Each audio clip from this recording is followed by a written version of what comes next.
ನಾರಾಯಣ ನಿನ್ನ ನಾಮದ ಸ್ಮರಣೆಯ ಸಾರಾಮೃತ ಎನ್ನ ಬಾಯಿಗೆ ಬರಲಿ. ಬಾರಂಗ ಕನಸಿನೊಳಾಗಲಿ ನನಸಿನೊಳಾಗಲಿ ಮನಸ್ಸು ಕೆಟ್ಟಿರಲಿ ಮುನಿದಿರಲಿ. ಜನಕಜಾಪತಿ ನಿನ್ನ ಅಭೀಷ್ಟದ ಸ್ಮರಣೆಯ ಅಷ್ಟಾಕ್ಷರ ಮಂತ್ರ ಜಪಿಸುವ ಹಾಗೆ ಬಾರಂಗ.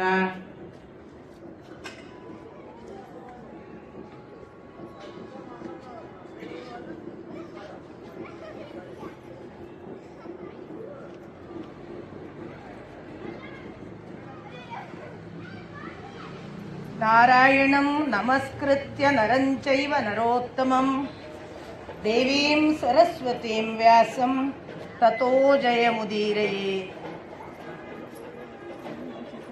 ಕೃಷ್ಣಂ ವಂದೇ ಜಗದ್ಗುರುಂ.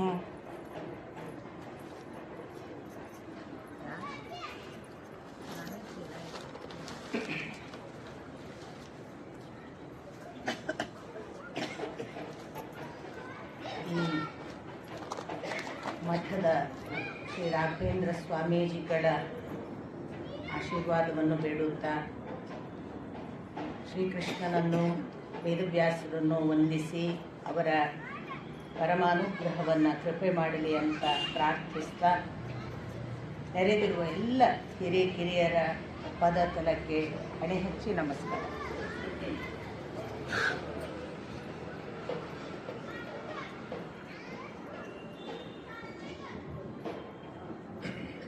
ಮೂರು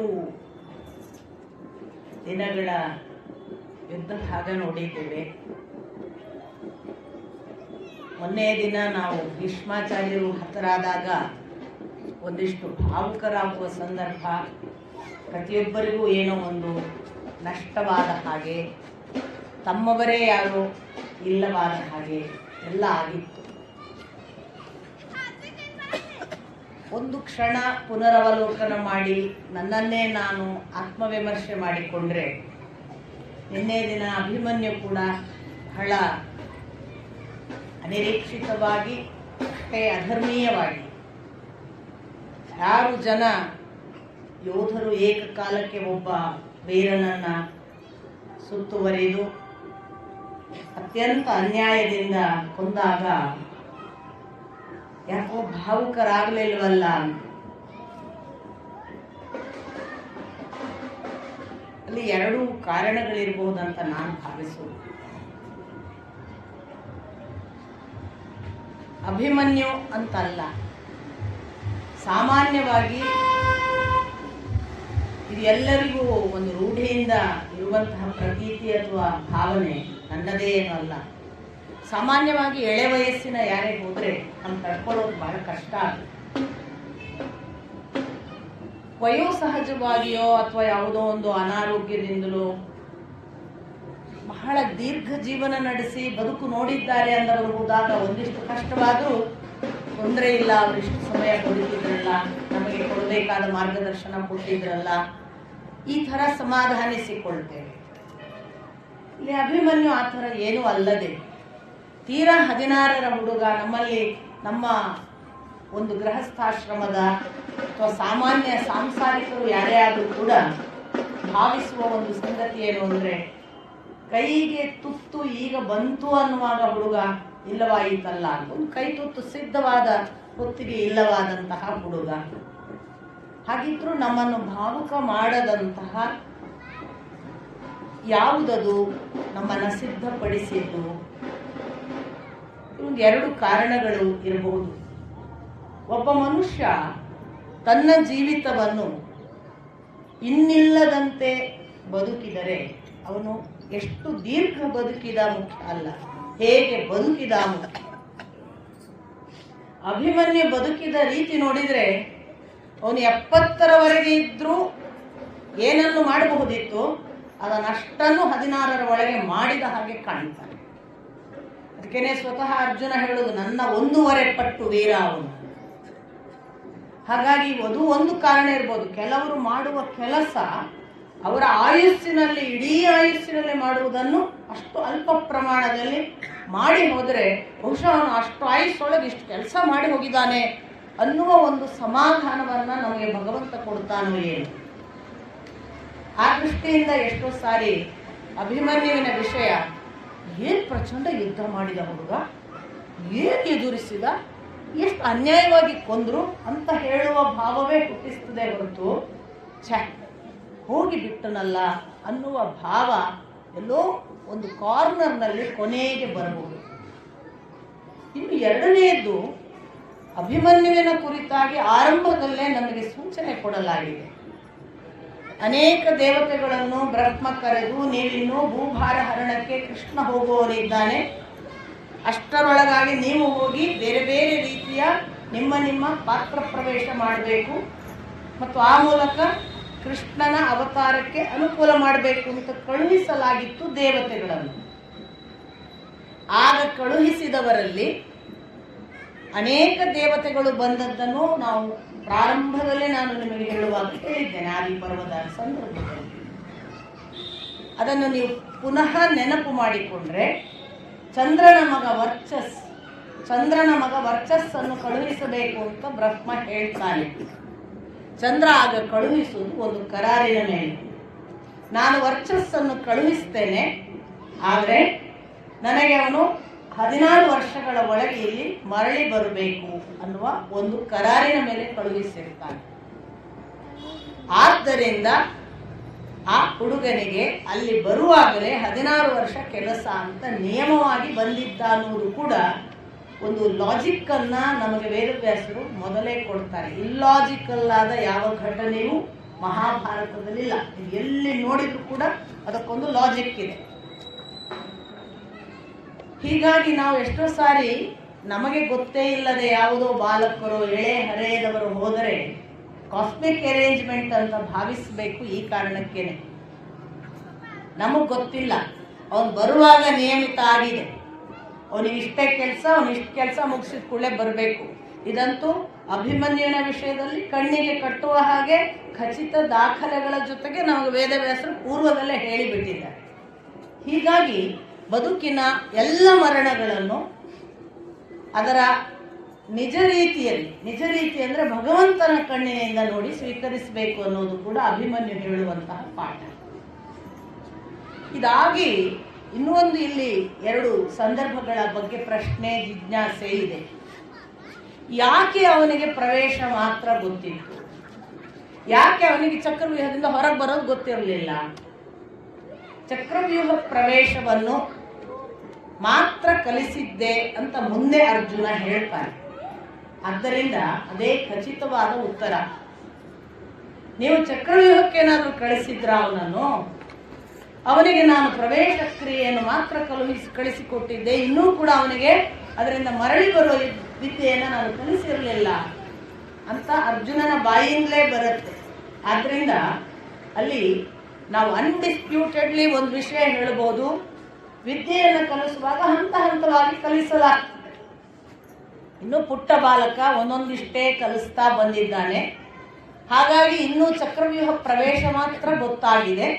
ಇದು ಅರ್ಜುನ ಅರ್ಧ ಪಾಠ ಆಗಿದ್ದರ ಪರಿಣಾಮ ಹೊರತು ಇನ್ನೇನು ಕಥೆಗಳನ್ನು ಊಹಿಸಬೇಕಾಗಿಲ್ಲ. ಯಾಕಂದ್ರೆ ಅರ್ಜುನನ ಬಾಯಿಂದಲೇ ಆ ಮಾತು ಬರೋದ್ರಿಂದ.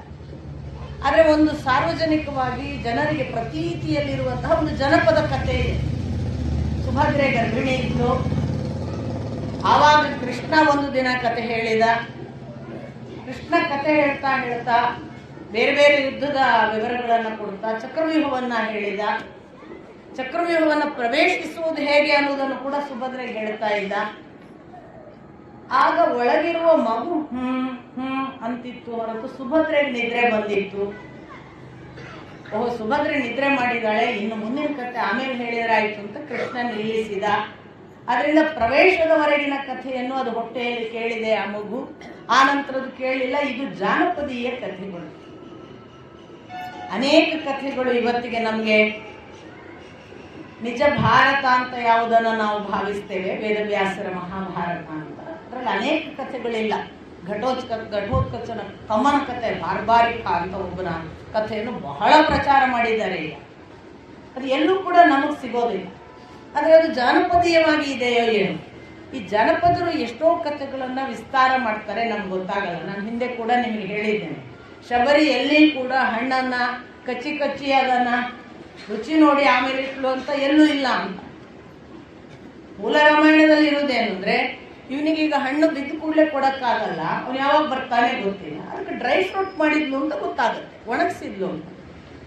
ಬಿಸಿಲಲ್ಲೆಲ್ಲ ಒಣಗಿಸಿ ಕಾದಿಟ್ಲು. ಒಳ್ಳೊಳ್ಳೆ ಹಣ್ಣು, ರುಚಿಕರವಾದ ಹಣ್ಣು ಸಿಕ್ಕ ಕೂಡಲೇ ರಾಮ ಯಾವಾಗ ಬರ್ತಾನೇನೋ ಅಷ್ಟರೊಳಗೆ ಇದು ಹಾಳಾಗೋದು ಬೇಡ ಅಂತ ಬಿಸಿಲಲ್ಲಿ ಒಣಗಿಸಿದ್ಲು. ಇಷ್ಟೇ ಇರೋದು ಕಥೆ.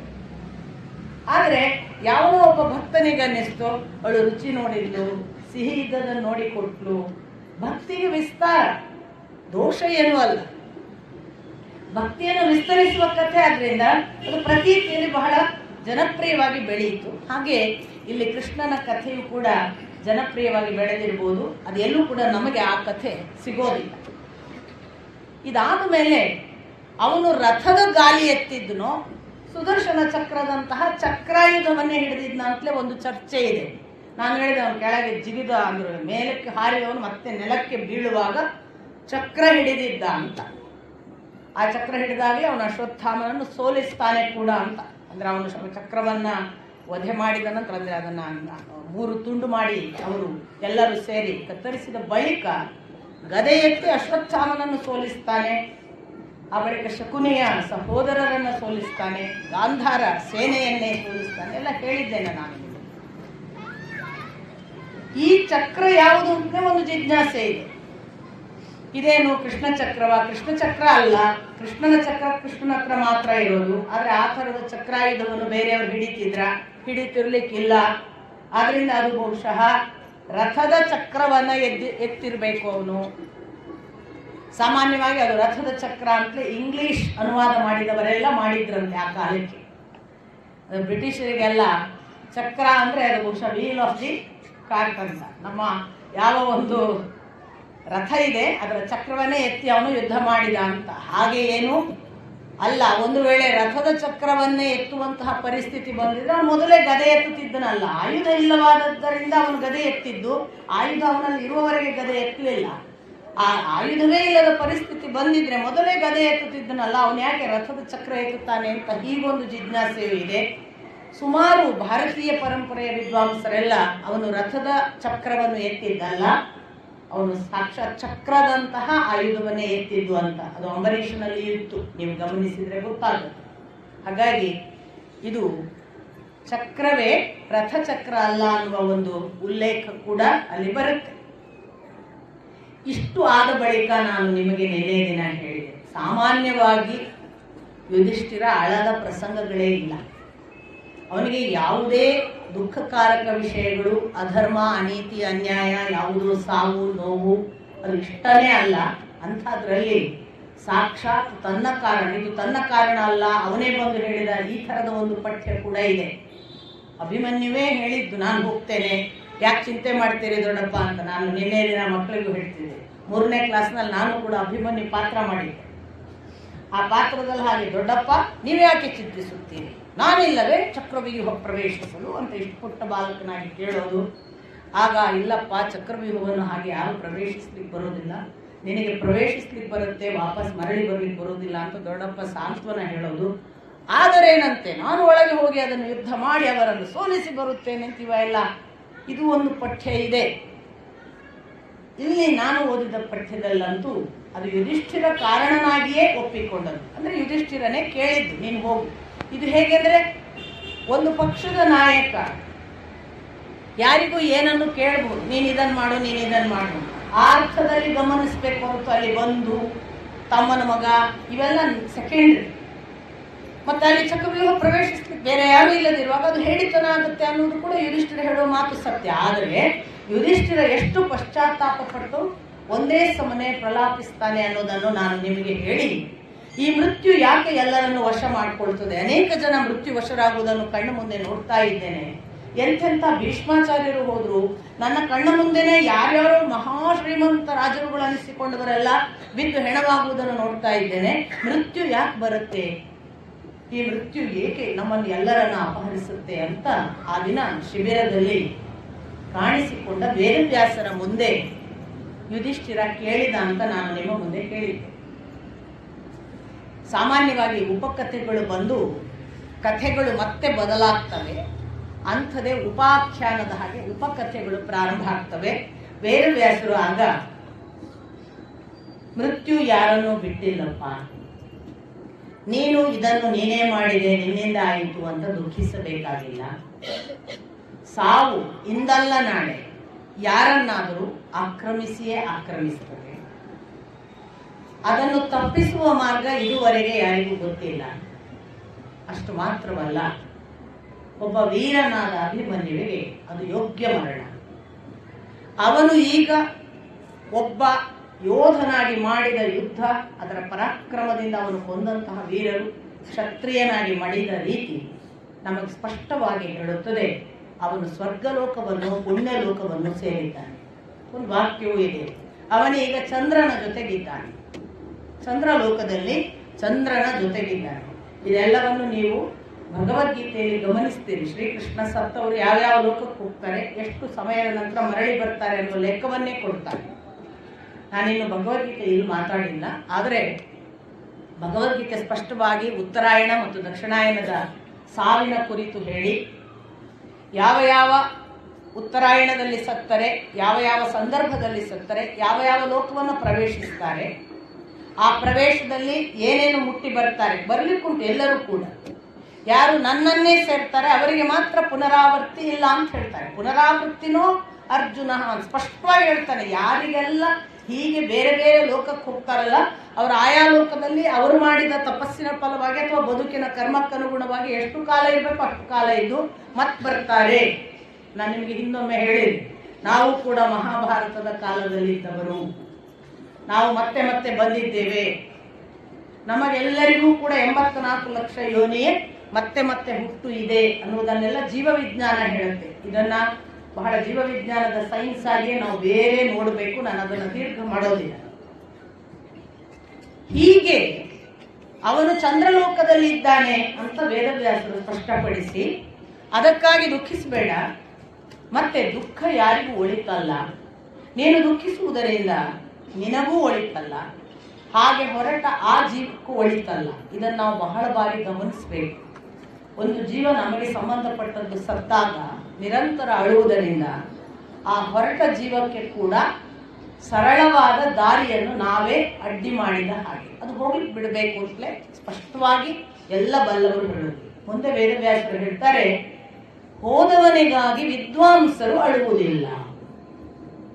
ಯಾಕೆ ಅಂದ್ರೆ ಪ್ರಾಣದೊಳಗಿನ ವಾಯು ಮಾತ್ರ ಹೋಗ್ತಾನೆ, ಅವನು ಚೇತನನನ್ನು ಆತ್ಮನನ್ನು ಇಲ್ಲವಾಗಿಸುವುದಿಲ್ಲ. ಆತ್ಮ ಇಲ್ಲವಾಗುವುದೂ ಇಲ್ಲ, ಆತ್ಮ ಅನಂತ, ಅದು ಬಂದದ್ದಲ್ಲ, ಅದು ಮೊದಲಿನಿಂದಲೂ ಇದೆ, ಇನ್ನೂ ಇರುತ್ತದೆ. ಹಾಗಾಗಿ ಆತ್ಮನಿಗೆ ಸಾವಿಲ್ಲ. ಇದೆಲ್ಲ ಗೊತ್ತಿರುವವನು ವಿದ್ವಾಂಸ. ಆದ್ದರಿಂದ ವಿದ್ವಾಂಸ ಅಳುವುದಿಲ್ಲ. ಮುಂದಿನ ಮಾತು ಅವರು ಹೇಳ್ತಾರೆ, ಏ ವಿದ್ವಾಂಸನೇ ಅಳಬೇಡ. ಮುಂದಿನ ಮಾತು ಅಂದ್ರೆ ನೀನೇ ವಿದ್ವಾಂಸ, ನಿನಗೆ ನಾನು ಹೇಳಬೇಕಾಗಿಲ್ಲ.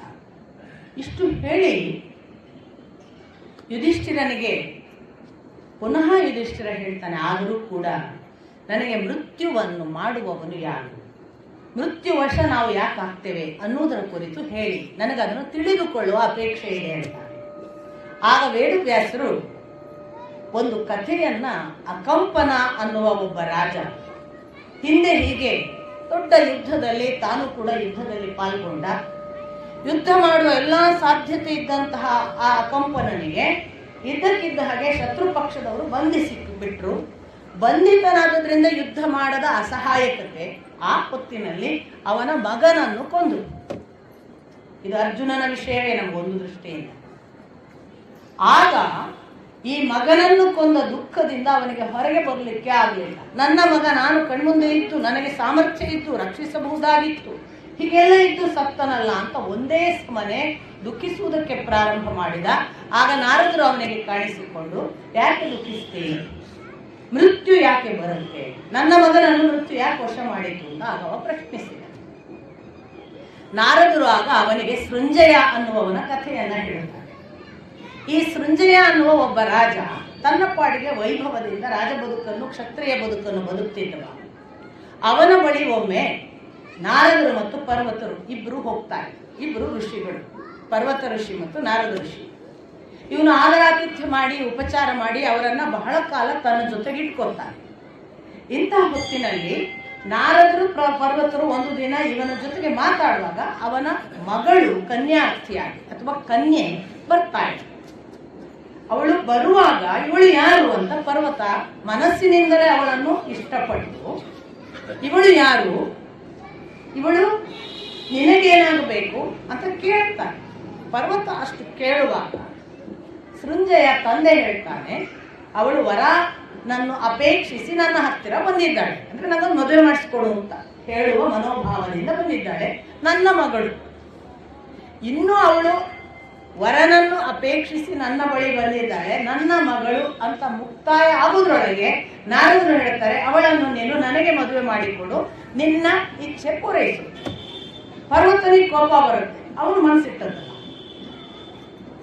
ಅವನು ಮನಸ್ಸಿಟ್ಟ ಹುಡುಗಿಯನ್ನು ಎರಡನೇ ವಾಕ್ಯಕ್ಕೆ ಅವಕಾಶ ಕೊಡೋದೆ, ಅವಳನ್ನು ನಂಗೆ ಮದುವೆ ಮಾಡಿಸ್ಕೊಡು ಅಂತ ನೀನು ಹೇಳಿದ್ಯಾ, ಆದ್ರಿಂದ ನಿನಗೆ ಸ್ವರ್ಗ ಪ್ರಾಪ್ತಿ ಆಗದೆ ಇರಲಿ ಶಾಪ ಕೊಡ್ತಾನೆ ಪರ್ವತ. ಇನ್ನು ಮುಂದಿದ್ದು ನಮಗೆಲ್ಲ ಬಹಳ ಒಳ್ಳೆಯ ಪಾಠ. ಆಗ ನಾರದ ಹೇಳ್ತಾನೆ, ಮದುವೆ ಅಂದ್ರೆ ಏನು? ಮೊದಲು ಮನಸ್ಸಂಕಲ್ಪ, ಆಮೇಲೆ ಒಂದು ಸಣ್ಣ ಮಾತುಕತೆ, ಅದಾದ ನಂತರ ಬುದ್ಧಿಯಿಂದ ನಿಶ್ಚಯ, ಪರಸ್ಪರ ಹೆಣ್ಣು ಗಂಡು ಸಂಭಾಷಣೆ, ಉದಕದ ಮುಖಾಂತರ ಕನ್ಯೆಯನ್ನ ದಾನ ಮಾಡುವ ಕರ್ಮ ಅಥವಾ ಕರ್ಮ, ಅದಾದ ಬಳಿಕ ಮಂತ್ರ ಪಠನ, ಪೌರೋಹಿತ್ಯದ ಉಪಸ್ಥಿತಿಯಲ್ಲಿ ವರನ ಪಾಣಿಗ್ರಹಣ, ಆನಂತರದಲ್ಲಿ ಸಪ್ತಪದಿ. ಇಷ್ಟಾದ ಮೇಲೆ ಮದುವೆ ಅನ್ನುವುದು ಮುಕ್ತಾಯ ಆಗುತ್ತೆ. ಇದು ಯಾವುದೂ ಆಗಿಲ್ಲ, ನನಗೆ ಮದುವೆ ಮಾಡಿಕೊಡು ಅಂದಿದ್ದೀನಿ ಅಷ್ಟೇ, ಅಷ್ಟರಲ್ಲಿ ನೀನು ನನಗೆ ಶಾಪ ಕೊಟ್ಟಿಯಲ್ಲ, ಅದರಿಂದ ನಿನಗೂ ಶಾಪ, ನೀನು ಕೂಡ ನಾನಿಲ್ಲದೆ ಸ್ವರ್ಗಕ್ಕೆ ಹೋಗಕ್ಕೆ ಸಾಧ್ಯ ಇಲ್ಲ ಅಂತ ಶಪಿಸಬೇಕು. ಇಬ್ರು ಪರಸ್ಪರ ಶಾಪ. ಇದರ ಕಥೆ ಮುಂದೆಲ್ಲೋ ಬರುತ್ತೆ, ಇದು ಇಲ್ಲಿಗೆ ನಿಲ್ಲುತ್ತೆ. ನಿಮಗೆ ಮುಂದೇನಾಯ್ತು ಅನ್ನೋ ಕುತೂಹಲವನ್ನು ಹಂಗೆ ಇಡ್ತಾರೆ ವೇದವ್ಯಾಸ. ಹೀಗೆ ನೋಡಿ, ನಮ್ಮಲ್ಲಿ ಮದುವೆ ಅನ್ನೋದು ಪರಸ್ಪರ ಮಾತುಕತೆ, ಮನಸ್ಸಂಕಲ್ಪ, ಒಂದು ಬುದ್ಧಿಯಿಂದ ನಿಶ್ಚಯ, ಆಮೇಲೆ ಹಿರಿಯರ ಜೊತೆಗೆ ಸಂಭಾಷಣೆ ಮಾಡಿ ಪರಸ್ಪರ ಸಂಭಾಷಣೆಯ ನಂತರದ ಮುಂದಿನ ಕ್ರಮ, ಉದಕದ ಮೂಲಕ ಕನ್ಯೆಯನ್ನು ದಾನ ಮಾಡಿಕೊಡುವ ಕ್ರಮ, ಆನಂತರ ವರನ ಪಾಣಿಗ್ರಹಣ, ಅಗ್ನಿ ಸಾಕ್ಷಿಯಾಗಿ ವೇದಮಂತ್ರ ಪಠನದ ಜೊತೆಗೆ ಸಪ್ತಪದಿ, ಇವುಗಳನ್ನು ಮಾಡದೇ ಇರುವುದರಿಂದಲೇ ಇವತ್ತು ಮದುವೆಗಳು ಗಟ್ಟಿ ಇಲ್ಲ ಅನ್ನುವ ಒಂದು ದೊಡ್ಡ ಇಷ್ಟುದ್ದದ ವಾಟ್ಸ್ಆ್ಯಪ್ ಮೆಸೇಜ್ಗಳು ನಿಮಗೆ ಬಂದಿರಬಹುದು. ಇದು ನಾರದರು ಸ್ಪಷ್ಟವಾಗಿ ಹೇಳಿ, ಇದೆಲ್ಲ ಇದ್ರೆ ಮದುವೆ ಅಂತ. ಈಗ ಹೇಗೆ ನಮ್ಗೆ ಅಗ್ನಿ ಮುಂದೆ ಹೆಚ್ಚು ಹೊತ್ತು ಕೂತ್ಕೊಳ್ಳೋಕ್ಕಾಗೋದಿಲ್ಲರಿ, ಅದೇನು ಮಾಡ್ತಿರೋ ಬೇಗ ಮುಗಿಸಿ ಅಂತಾರೆ. ನಾವೇ ಎಷ್ಟೋ ಹುಡುಗರನ್ನು ನೋಡಿದ್ದೀವಿ, ಬೆವರುತ್ತೆ, ಕಣ್ಣು ಮುಂದೆ ಕಣ್ಣೆಲ್ಲ ಬೆಂಕಿ ಉರಿ ಬರುತ್ತೆ. ಯಜ್ಞ ಅಗ್ನಿಯ ಮುಂದೆ ಕೂತ್ಕೊಳ್ಳುವ ಪುಣ್ಯ ಗೊತ್ತಿಲ್ಲದವರ ಮಾತು. ಅಗ್ನಿ ಅಂದ್ರೆ ಯಾರು ಅಂತ ಗೊತ್ತಿಲ್ಲದೆ ಇರುವವರು ಮಾಡುವ ದುಷ್ಕೃತಿ. ಅಗ್ನಿ ಅಂದ್ರೆ ಎಂಥ ಮಹಾನುಭಾವ ಅಂತ ನಮಗೆ ಗೊತ್ತೇ ಇಲ್ಲದಕ್ಕೆ ನಮ್ಮ ದುರಾಚಾರ. ಒಂದು ಕ್ಷಣ ಜೀವನದ ಒಂದು ಸೆಕೆಂಡ್ ಅಗ್ನಿ ಇಲ್ಲದ್ರೆ ಏನಾಗ್ತದೆ ಅಂತ ಯೋಚನೆ ಮಾಡಿ. ಅಗ್ನಿ ಇಲ್ಲದಿದ್ರೆ ನಾವು ಬದುಕಕ್ಕೆ ಸಾಧ್ಯ ಇಲ್ಲ. ಅದಕ್ಕೆ ಎಲ್ಲೇ ಅಗ್ನಿ ಕಂಡ್ರೆ, ದೇವಸ್ಥಾನವನ್ನು ಕಂಡ ಹಾಗೆ ಅಗ್ನಿ ಒಂದು ಚೂರು ಕಂಡ್ರೆ, ಅಗ್ನೇನೆಯ ಸುಪಥಾರಾಯ ಅಸ್ಮಾನ್ ವಿಶ್ವಾನಿ ದೇವ ವಯುನಾನಿ ವಿದ್ವಾನ್ ಯೋಧ್ಯ ಸ್ಮಜ್ಜು ಪುರಾಣಮೇನೋ ಭೂಯಿಷ್ಠಾಂ ಏ ನಮ ಉಕ್ತಿಂ ವಿಧೇಮ ಅಂತ ಹೇಳಬೇಕು ಅಂತ ಉಪನಿಷತ್ತು. ಇಡೀ ಅಗ್ನಿವೇ ಪುರೋಹಿತಂ ಅಂತ ಸ್ಟಾರ್ಟ್ ಆಗುವುದೇ ಋಗ್ವೇದ. ಅಗ್ನಿ ಅಂದ್ರೆ ಏನು ಅನ್ನೋದನ್ನ ಋಗ್ವೇದದ ಮಂತ್ರಗಳಲ್ಲಿ ನೋಡಬೇಕು, ಉಪನಿಷತ್ತು ಹೇಳುವ ಸಂಗತಿಗಳಲ್ಲೂ ನೋಡಬೇಕು. ಅದು ಯಾವುದು ಬೇಡದಿದ್ರೆ ಅಗ್ನಿ ಅಂದ್ರೆ ಏನು ಅಂತ ಸಣ್ಣಗೆ ನಿಮಗೆಲ್ಲರಿಗೂ ತಿಳಿಯಬಹುದಾದ್ದು.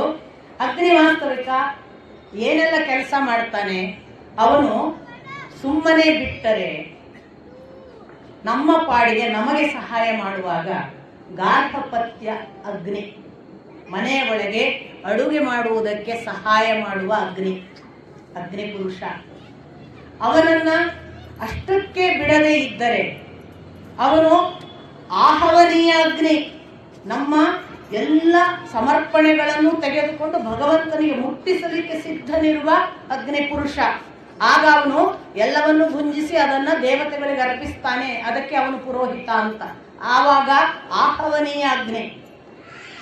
ಸಪೋಸ್ ಇದು ಎರಡು ಅಲ್ಲ, ಅವನು ಅಡುಗೆಗೆ ಸಹಾಯ ಮಾಡುವುದಲ್ಲ, ಯಜ್ಞಕ್ಕೆ ಸಹಾಯ ಮಾಡುವುದಲ್ಲ, ನಮಗೇನು ಬೇಕಾಗಿಲ್ಲ ಅಂತ ನಾವು ಭಾವಿಸಿದ್ರೆ ಅವನು ದಕ್ಷಿಣಾಗ್ನಿ, ನಮ್ಮನ್ನು ಸುಡುವುದು ಕೊನೆಗೆ ಅವನೇ ಅನ್ನುವ ಅರ್ಥದಲ್ಲಿ ಅಗ್ನಿಯ ಬಗ್ಗೆ ಅವನ ವ್ಯಾಪ್ತಿ ಸಾಮಾನ್ಯ ಅಲ್ಲ ಅಂತ ಬೇರೆ ಬೇರೆ ವಿವರಗಳಿವೆ.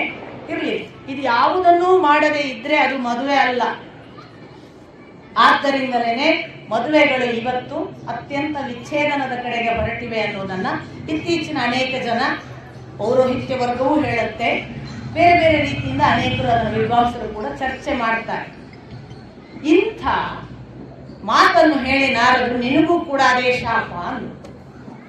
ಇಷ್ಟಾದ ಮೇಲೆ ಇವನ ಆದರ ಆತಿಥ್ಯಗಳನ್ನು ತಗೊಂಡಿದ್ದಾರಲ್ಲ ನಾರದರು ಮತ್ತು ಪರ್ವತರು, ಅವ್ರು ಹೇಳ್ತಾರೆ, ನಿನಗೆ ನನ್ನಿಂದ ಏನು ಬೇಕು ವರ ಕೇಳು. ಈ ಸೃಂಜಯ ರಾಜನಿಗೆ ಸೃಂಜಯ ರಾಜ ಏನು ವರ ಕೇಳ್ತಾನೆ ಗೊತ್ತಾ? ನನಗೆ ಒಬ್ಬ ಶತ್ರುದಮನ, ಸರ್ವ ಸಾಮರ್ಥ್ಯವುಳ್ಳ, ಸದ್ಗುಣ ಸಂಪನ್ನನಾದ ಒಬ್ಬ ಪರಾಕ್ರಮಶಾಲಿ ಪುತ್ರ ಬೇಕು. ಇಷ್ಟೇ ಕೇಳಿದ್ರೆ ನಾವು ಅರ್ಥ ಮಾಡ್ಕೊಳ್ಬೋದು. ಮುಂದಿನ ಏನು ಹೇಳಿದ ಅಂದ್ರೆ, ಅವನ ಮೂತ್ರ, ಪುರೀಷ, ಬೆವರು ಚಿನ್ನಮಯ ಆಗಿರ್ಬೇಕು, ಸ್ವರ್ಣಮಯ. ಅವನು ಮೂತ್ರ ಮಾಡಿದ್ರೆ ಚಿನ್ನ, ಅವನು ಮಲ ಮಾಡಿದ್ರೆ ಚಿನ್ನ, ಅವನು ಬೆವತ್ರೆ ಚಿನ್ನ. ಹಂಗ ಅನುಗ್ರಹ ಮಾಡಿ ತಥಾಸ್ತು ಅಂದ್ರು ನಾರದರು. ಮಗ ಅಂಥವನೇ ಹುಟ್ಟಿದರೆ ಅವನಿಗೆ ಹೆಸರು ಸುವರ್ಣ ಟಿವಿ ಅಂತ. ಸುವರ್ಣ ಟಿವಿ ಅಲ್ಲ, ಸುವರ್ಣ ಟಿವಿ. ಈಗಿನ ಕಾಲದ್ದು ಅಲ್ಪ ಪ್ರಾಣದ ಟಿವಿ, ಅವನದ್ದು ಟಿವಿ. ಈ ಟಿವಿಯಿಂದ ಹುಟ್ಟಿದ್ದು ಯಥಾರ್ಥ ಆಯ್ತು. ಎಷ್ಟು ಸೃಂಜಯನ ಅಪೇಕ್ಷೆ ತೀರಬೇಕು. ಎಲ್ಲವೂ ಅವನ ಮನೆ ಚಿನ್ನ, ಅವನ ವಸ್ತುಗಳು ಚಿನ್ನ, ಅವನ ಹಾಸಿಗೆ ಚಿನ್ನ, ಅವನ ಮಂಚ ಚಿನ್ನ, ಅವನ ಏನು ಅವನಿಗೆ ಬೇಕು ಎಲ್ಲವೂ ಸುವರ್ಣಮಯ. ಅವನ ಕಡೆ ಬ್ರಾಹ್ಮಣರ ಮನೆ ಚಿನ್ನ, ಯಾರಿಗೆ ದಾನ ಮಾಡ್ಬೇಕು ಅವ್ರಿಗೆ ಚಿನ್ನ, ಪ್ರತಿಯೊಂದು ಊರಿಗೆಲ್ಲ ಹೋಗ್ತಾರ ಒಂದು ಚಿನ್ನ ಮಾಡಿಬಿಟ್ಟ. ದರೋಡೆಕೋರಿಗೆ ಒಂದು ದಿವಸ ಗೊತ್ತಾಯ್ತು, ಇಲ್ಲಿ ಬಹಳ ಚಿನ್ನ ಇದೆ, ಚಿನ್ನ ಅಪಹರಿಸ್ಬೇಕು ಅಂತ. ಅವ್ರು ಒಳಗೆ ಬಂದು ವಸ್ತು ಕದಿಲಿಕ್ಕೆ ಹೊರಡುವಾಗ ಅವ್ರಿಗೊಂದು ಯೋಚನೆ ಬಂತು. ಅವ್ರು ರಾತ್ರಿ ಡಿಸ್ಕಸ್ ಮಾಡ್ಕೊಂಡು, ಅಲ್ಲ ಈ ಚಿನ್ನಕ್ಕಿಂತ ಚಿನ್ನ ಕೊಡೋನೇ ತಗೊಂಡೋದ್ರೆ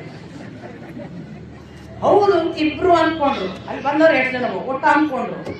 ಅವ್ರು ಎಲ್ಲರೂ ಸೇರಿದ್ರು ಈ ಸುವರ್ಣ ಟಿವಿಯನ್ನೇ ಅಪಹರಿಸಿ ಕಾಡಿಗೆ ತಗೊಂಡು ಹೋದ್ರು. ಆದರೆ ದುರದೃಷ್ಟವಶ ಅವ್ರಿಗೆ ಇವನಿಂದ ಚಿನ್ನ ತಗೊಳ್ಳೋದು ಹೇಗೆ ಗೊತ್ತಿಲ್ಲ. ನಮ್ಮಲ್ಲೊಂದು ಇದೆ ಅಲ್ಲ ಕೋಳಿ ಮೊಟ್ಟೆಗೆ, ಪಾಪ ಅವ್ರಿಗೆ ಅದು ಗೊತ್ತಿಲ್ಲ. ಅವ್ರು ಎಣಿಸಿದ್ರು ಇವ್ನು ಒಳಗೆ ಚಿನ್ನ ಉಂಟು, ಎಲ್ಲ ತುಂಡು ಮಾಡಿ ಹಾಕಿದ್ರು. ಪಾಪ ಸಣ್ಣ ಹುಡುಗ,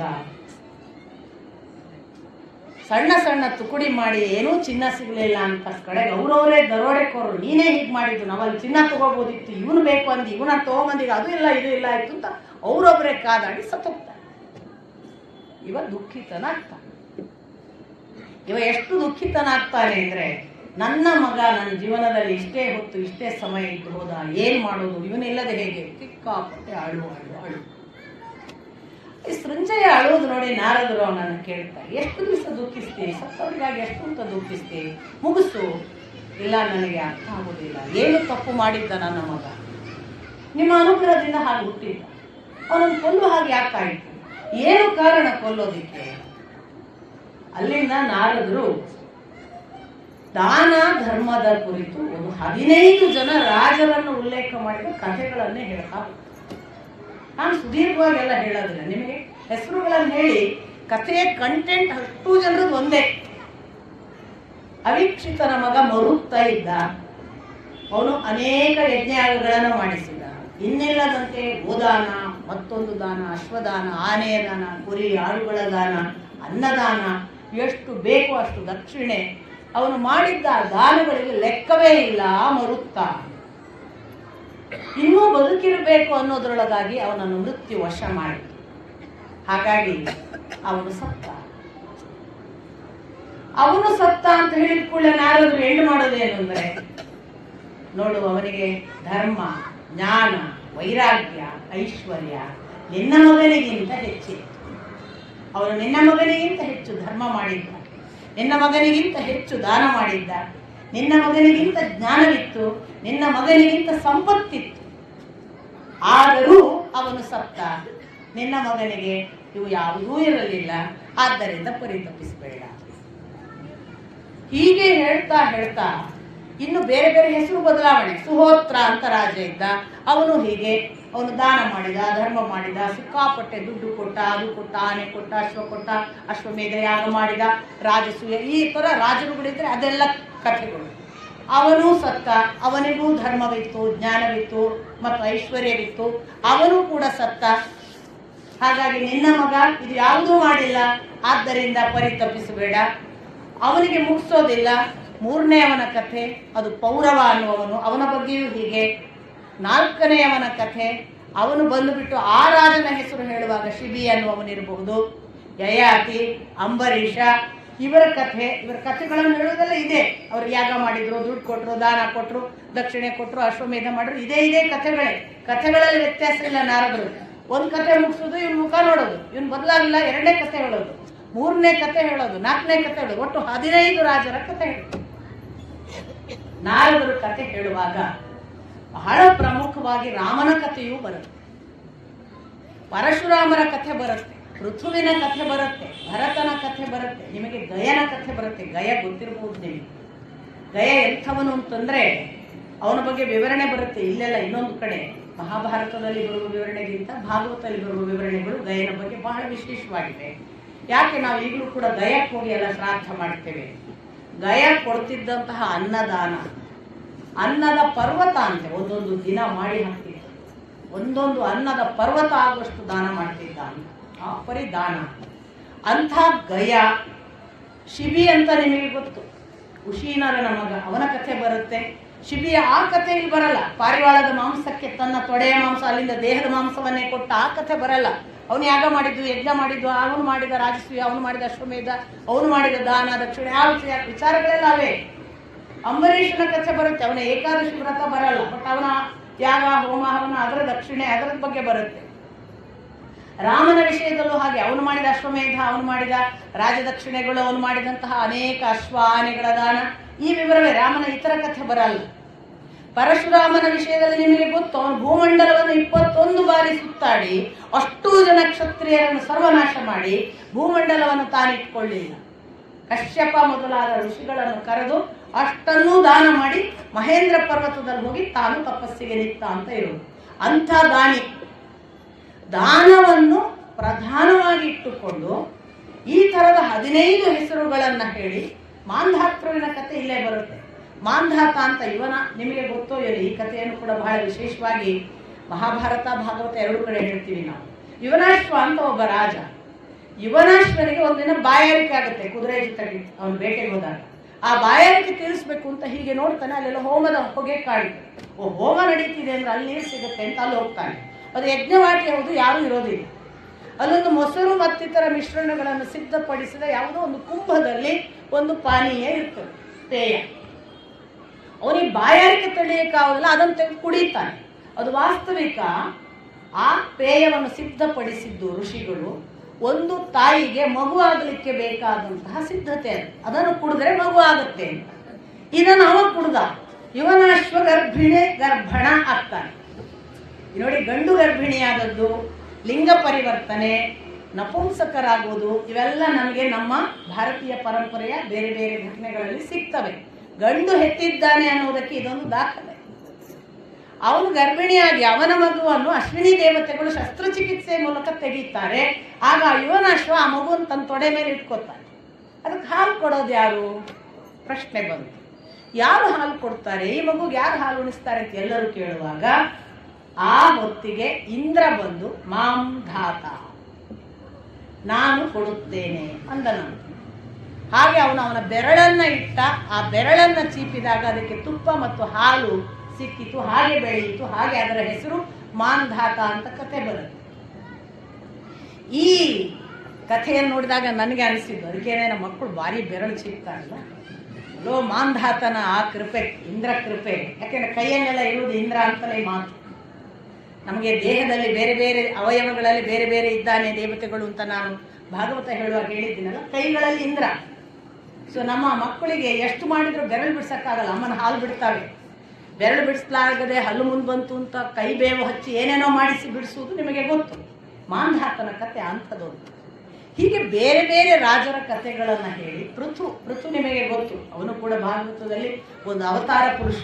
ಅವನು ಭೂಮಿ ಇಡೀ ಬರಗಾಲದಲ್ಲಿ ವೇನನ ಕಾಲದಲ್ಲಿ ಬರಗಾಲಕ್ಕೆ ಒಳಗಾದದ್ದನ್ನು ತಾನು ತನ್ನ ತಪಸ್ಸಿನ ಹಾಗೆ ತಾನು ಬಾಣ ಬಿಟ್ಟು ಭೂಮಿಯನ್ನು ಸೋಲಿಸಿ ಭೂಮಿಯಿಂದ ಸರ್ವಸ್ವವನ್ನು ಬೇರೆಯವರಿಗೆ ಕೊಡುವಂತೆ ಮಾಡಿದವ ಅವನ ದಾನ. ಅಲ್ಟಿಮೇಟ್ಲಿ ದಾನ, ಧರ್ಮ, ಜ್ಞಾನ, ಐಶ್ವರ್ಯ ಇವು ಇದ್ದರೆ ಸಾಲದು, ಇದನ್ನು ಕೊಡುವುದು ಗೊತ್ತಿರಬೇಕು. ಇದನ್ನು ಕೊಟ್ಟವನೂ ಸಾಯ್ತಾನೆ. ಅದರ ನಂತರದ ಭಾಗ, ಸಾವು ಯಾರನ್ನೂ ಬಿಟ್ಟಿಲ್ಲ. ಈ ಸಾವು ಯಾರನ್ನೂ ಬಿಟ್ಟಿಲ್ಲ. ಯಾಕೆ? ಇಷ್ಟೆಲ್ಲ ಜನ, ರಾಮ ತನ್ನ ಅವತಾರ ಸಮಾಪ್ತಿ ಮಾಡಬೇಕಾಯಿತು, ಪೃಥುವು ಕೂಡ ತನ್ನ ಅವತಾರ ಸಮಾಪ್ತಿ ಮಾಡಿದ್ದಾನೆ. ನಾವು ಹೇಳುವ ಯಾವ ಯಯಾತಿಯ ಕತೆ ಬರುತ್ತೆ, ಯಯಾತಿ ಅಂತೂ ತನ್ನ ಜೀವನದಲ್ಲಿ ಆಯುಸ್ಸು ಸಾಲಿಲ್ಲ, ಮಗನ ಹತ್ರ ಆಯುಸ್ಸು ತಗೊಂಡು ಸಿಕ್ಕಾಪಟ್ಟೆ ಆಯುಸ್ಸನ್ನು ಬದುಕಿದವ. ಅವನು ಕೂಡ ಹೇಳಿದ್ದೇನು ಅಂದ್ರೆ, ಆಶೆಯಿಂದಲೇ ಬದುಕು ಹಾಳು. ಆಶೆ ಒಂದು ಮಾತ್ರ ನಮ್ಮನ್ನ ಎಂದೂ ಕೂಡ ಸಂತೃಪ್ತಿ ಪಡಿಸದ ಹಾಗೆ ಮಾಡುತ್ತೆ. ಅದರಿಂದ ನಮಗೆ ಸಾವು ಮತ್ತು ಅದರಿಂದಲೇ ನಮ್ಮ ದುಃಖ ಅಂತ ಬುದ್ಧನಿಗೆ ಮೊದಲು ಯಯಾತಿ ಹೇಳಿದವ.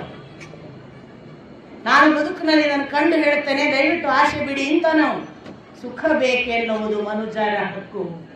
ಈ ಕ್ಷಣದ ಸಂತೆಯಲ್ಲಿ ಸಾವಿನ ಚಿಂತೆಯಲ್ಲಿ ಮನುಜಗೆ ಇನ್ನೇನಿದೆ, ಸುಖ ಬೇಕು. ಮನುಜ ಸಜ್ಜನನಾಗಿ ಬಾಳಿಕೊಂಡಿರಬೇಕು, ಬಡವರಿಗೆ ಕೈ ನೀಡಿ ಕೊಡಬೇಕು. ಹಾಗಾದರೆ ಈ ನೆಲದ ಬೆಳೆಗೊಂದು ಮಿತಿಯುಂಟು, ಜನರ ಆಶೆಗೆ ಮಾತ್ರ ಮಿತಿಯಿಲ್ಲ. ಬ್ರೆಕ್ಟ್, ಬರ್ಟೋಲ್ಟ್ ಬ್ರೆಕ್ಟ್ ಅಂತ ಒಬ್ಬ ನಾಟಕಕಾರ ಬರೆದಂಥ ಹಾಡನ್ನ 3 ಪೆನ್ನಿ ಒಪೇರಾ ಅಂತ ಅದರ ನಾಟಕದ ಮೂಲ ಹೆಸರು. ಕೆ.ವಿ. ಸುಬ್ಬಣ್ಣ ಅನುವಾದ ಮಾಡುವಾಗ ಇದು ನಮಗೆಲ್ಲರಿಗೂ ಸುಖ ಬೇಕು ಅಂತಿದೆ, ಕೊಡಬೇಕಪ್ಪ, ಕೊಟ್ಟರೆ ಸುಖ. ಆದರೆ ಕೊಟ್ಟರೆ ಎಷ್ಟು ಕೊಡ್ತೀರಿ ಕೇಳುವವರದ್ದು ಲಿಸ್ಟ್ ಮುಗಿಯಲ್ಲ. ಆದರೆ ಈ ನೆಲದ ಬೆಳೆಗೊಂದು ಮಿತಿ ಉಂಟು. ಇಲ್ಲಿ ಬೆಳೆಯೋ ಬೆಳೆಗಾರು ಒಂದು ಲಿಮಿಟೇಷನ್ ಉಂಟು, ಜನರ ಆಶೆಗೆ ಮಾತ್ರ ಮಿತಿ. ಹಂಗಾಗಿ ಸುಖ ಸಿಗೋದೇ ಇಲ್ಲ ಅಂತ ಆ ಪದ್ಯ. ಅದನ್ನೇ ಯಯಾತಿ ಹೇಳಿ ಸಾಯ್ತಾನೆ, ನೀವು ಯಾವತ್ತೂ ಕೂಡ ಆಶೆಗೆ ಹೋಗಬೇಡಿ ಅಂತ. ಕಡೆಗೆ ಪೂರ್ವಿಗೆನೆ ಅವನು ಉತ್ತರಾಧಿಕಾರಿತ್ವವನ್ನು ಕೊಟ್ಟು ತಾನು ತಪಸ್ಸಿನ ಫಲವಾಗಿ ಮುಂದೆ ಸ್ವರ್ಗ ಸೇರಿತು ಯಯಾತಿ. ಅಂಥವನಿಗೂ ಬಂತಲ್ಲ ಆಶೆ, ದುಃಖಕ್ಕೆ ಮೂಲ ಇದಲ್ಲ ಅಂತೆಲ್ಲ ಹೇಳಿದವನಿಗೂ ಹೋಗ್ಬೇಕಾಗಿ ಬಂತಲ್ಲ. ಯಾಕೆ? ಇಷ್ಟೆಲ್ಲ ದಾನ, ಧರ್ಮ, ಜ್ಞಾನ, ವೈರಾಗ್ಯ ಅಥವಾ ಐಶ್ವರ್ಯ ಇಷ್ಟೂ ಕೂಡ ಸಾವು ಯಾರನ್ನು ಬಿಟ್ಟಿಲ್ಲ ಅಂತ ಹೇಳುವುದು ಯುಧಿಷ್ಠಿರನಿಗೆ ಹೇಳಿಸಬೇಕು ಒಂದು ಭಾಗ. ಇದರ ಇನ್ನೊಂದು ಭಾಗ ಏನು ಅಂದ್ರೆ, ಇದರ ಕೊನೆಯಲ್ಲಿ ಇಷ್ಟು ಜನ 15 ಜನ ರಾಜರ ಎಲ್ಲಾ ಕಥೆ ಹೇಳಿ ನಾರದರು ಒಂದು ಪ್ರಶ್ನೆ ಕೇಳ್ತಾರೆ ಸಂಜಯನ ಮುಖ ನೋಡಿ. ಏನಪ್ಪ, ಏನಾದ್ರು ಕಥೆ ಕೇಳಿ ಪರಿವರ್ತನೆ ಆಯ್ತಾ, ಹಂಗೆ ಇದೆಯಾ? ಉದಾಹರಣೆ ಕೊಡೋದು ಹೇಗೆ ಗೊತ್ತಾ, ಹಂಗೆ ಇದೆಯಾ ಅನ್ನೋದಕ್ಕೆ, ನೀಚ ಹೆಣ್ಣಿನ ಸಂಬಂಧ ಬೆಳೆಸಿದ ಬ್ರಾಹ್ಮಣನನ್ನು ಶ್ರಾದ್ದದ ಊಟಕ್ಕೆ ಕರೆದ ಹಾಗಾಯ್ತಾ, ಹೇಗೆ? ಏನಾದ್ರು ಪ್ರಯೋಜನ ಆಯ್ತಾ ನಿನಗೆ ನನ್ನ ಮಾತು ಕೇಳಿ? ಸೃಂಜಯ ಹೇಳ್ತಾನೆ, ನನಗೆ ನಿನ್ನ ಮಾತು ಕೇಳಿ ಪ್ರಯೋಜನ ಆಯಿತು, ನಾನೀಗ ಬದಲಾಗಿದ್ದೇನೆ, ನನಗೆ ವಿಸ್ಮಿತನಾಗಿದ್ದೇನೆ ಸಾವಿನ ಬಗ್ಗೆ ಅಂತ. ಆಗ ನಾರದನಿಗೆ ಕರುಣೆ ಬರುತ್ತೆ. ಕರುಣೆ ಬಂದು ಅವನು ಮತ್ತೆ ಪುನಃ ಆ ಸ್ವರ್ಣಷ್ಠೀವಿಯನ್ನು ಬದುಕಿಸಿಕೊಡ್ತಾನೆ. ಈಗ ಒಂದು ಆಸೆ ಹುಟ್ಟುಬೋದಲ್ಲ ಯುಧಿಷ್ಠಿರನಿಗೆ, ಅಭಿಮನ್ಯುವನಿಗೆ ವೇದವ್ಯಾಸರು ಬದಲಿಸ್ತಾರೆ ಕಾಣ್ತದೆ. ಅದಕ್ಕೆ ಈ ಕಥೆ ಹೇಳಿದ್ರು. ತಕ್ಷಣ ವೇದವ್ಯಾಸರು ಹೇಳ್ತಾರೆ, ನೀನು ಈಗ ಅಭಿಮನ್ಯುವನ್ನು ಕೂಡ ನಾನು ಬದುಕಿಸಬಹುದು ಎಂದು ಭಾವಿಸಬೇಡ. ನಿನಗೆ ಇದರ ಮೂಲ ಕಥೆಯನ್ನ ಹೇಳ್ತೇನೆ. ಈ ಮೃತ್ಯು ಆರಂಭವಾದದ್ದು ಬ್ರಹ್ಮನಿಂದ. ಬ್ರಹ್ಮ ಎಲ್ಲವನ್ನೂ ಸೃಷ್ಟಿ ಮಾಡಿದ. ಸಕಲ ಸೃಷ್ಟಿಗಳ ಸಂಖ್ಯೆ ಅಪರಂಪಾರವಾಗಿ ಬೆಳೆದು ಎಲ್ಲೂ ಜಾಗವಿಲ್ಲ ಅನ್ನುವಷ್ಟು ಸಂಖ್ಯೆ ಬೆಳೆಯುತ್ತಾ ಹೋಯಿತು. ಅವರ ನಾಶ ಹೇಗೆ ಎನ್ನುವುದು ಬ್ರಹ್ಮನಿಗೂ ಸಾಧ್ಯವಾಗದ ಮಾತಾಯಿತು. ಆ ಸಂಖ್ಯೆ ಅಪರಿಮಿತವಾಗಿ ಬೆಳೆಯುತ್ತಿರುವುದನ್ನು ನೋಡುತ್ತಿದ್ದ ಬ್ರಹ್ಮ ಕುಪಿತನಾದ.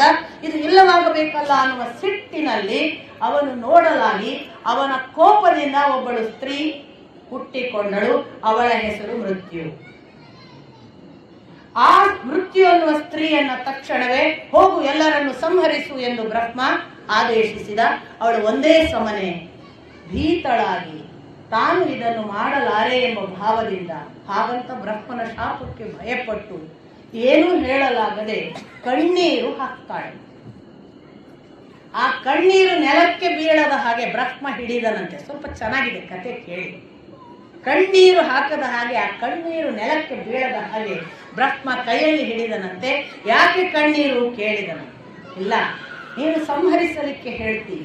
ನಾನು ಸಂಹರಿಸಿದರೆ ಮನೆ ಮನೆಗಳಲ್ಲಿ ನನ್ನ ಹೆಸರಿನಲ್ಲಿ ಶಪಿಸಿ ಕಣ್ಣೀರು ಹಾಕ್ತಾರೆ. ನನಗೆ ಈ ಉದ್ಯೋಗ ಬೇಡ, ನಾನು ಸಂಹರಿಸುವುದಿಲ್ಲ, ನಾನು ಎಲ್ಲಾದ್ರೂ ತಪಸ್ಸು ಮಾಡಿಕೊಂಡಿರ್ತೇನೆ, ದಯವಿಟ್ಟು ನನ್ನನ್ನು ಬಿಡು.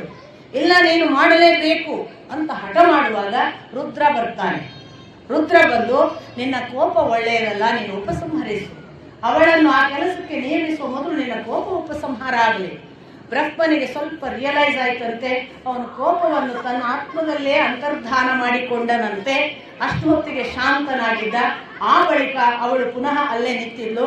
ಅವಳಿಗೆ ಹೇಳಿದ, ನೀನು ಏನು ಚಿಂತಿಸಬೇಡ, ಯಾರೂ ಕೂಡ ನಿನ್ನನ್ನು ತಪ್ಪು ಮಾಡಿದಿ ಅಂತ ತಿಳಿಯೋದಿಲ್ಲ, ನೀನು ಮೃತ್ಯುವಾಗಿ ಎಲ್ಲರನ್ನು ವಧೆ ಮಾಡು ಅಂತ ಆದೇಶ ಮಾಡಿದನು. ಆ ಕೂಡಲೇ ಅವಳು ಹೇಳಿದ್ಲು, ಇಲ್ಲ, ನಾನು ವಧೆ ಮಾಡ್ತೇನೆ ಅಥವಾ ಸಂಹರಿಸ್ತೇನೆ, ಅಂದರೆ ನನಗೊಂದು ನಿನ್ನಿಂದ ಒಂದು ಅನುಗ್ರಹ ಬೇಕು. ಏನು? ಕೋಪ, ಈರ್ಷೆ, ಅಸೂಯೆ, ಕೆಟ್ಟ ಮಾತು, ದ್ರೋಹ, ಲಜ್ಜೆ, ಮೋಸ ಇವುಗಳು ತಮ್ಮನ್ನು ತಾವೇ ಕೊಲ್ಲುವಂತಾಗಲಿ. ಗಮನಿಸಿ, ನಾನು ಕೊಲ್ಲುವುದಲ್ಲ, ಅವರವರ ಮೋಸ, ಅವರು ಮಾಡಿದ ಲಜ್ಜಾಹೀನ ಕೆಲಸಗಳು, ಅವರ ಈರ್ಷೆ, ಅಸೂಯೆ, ದ್ರೋಹ, ವಂಚನೆ ಇವುಗಳು ಅವರ ಕೆಟ್ಟ ಗುಣಗಳು, ಕೆಟ್ಟ ಮಾತು ಇವುಗಳು ಅವರನ್ನು ಅವರೇ ಕೊಲ್ಲುವಂತೆ ಮಾಡಲಿ. ಆ ಅನುಗ್ರಹನೇನು ಮಾಡಿ. ಬ್ರಹ್ಮ ಹೇಳಿದನಂತೆ, ಖಂಡಿತಕ್ಕೂ ಅದು ಅವರನ್ನೇ ಕೊಲ್ಲುತ್ತದೆ. ನೆಕ್ಸ್ಟ್ ಅವಳು ಹೇಳುವುದಕ್ಕೆ ಮೊದಲೇ ಬ್ರಹ್ಮ ಹೇಳ್ತಾನೆ, ಇನ್ನರ್ಧ ಕೆಲಸವನ್ನು ನಾನು ಯಮ ಮಾಡ್ತೇನೆ, ನೀನು ಸಂಹರಿಸುವುದು ಕೊನೆಗೆ ನೆಪ ಮಾತ್ರ.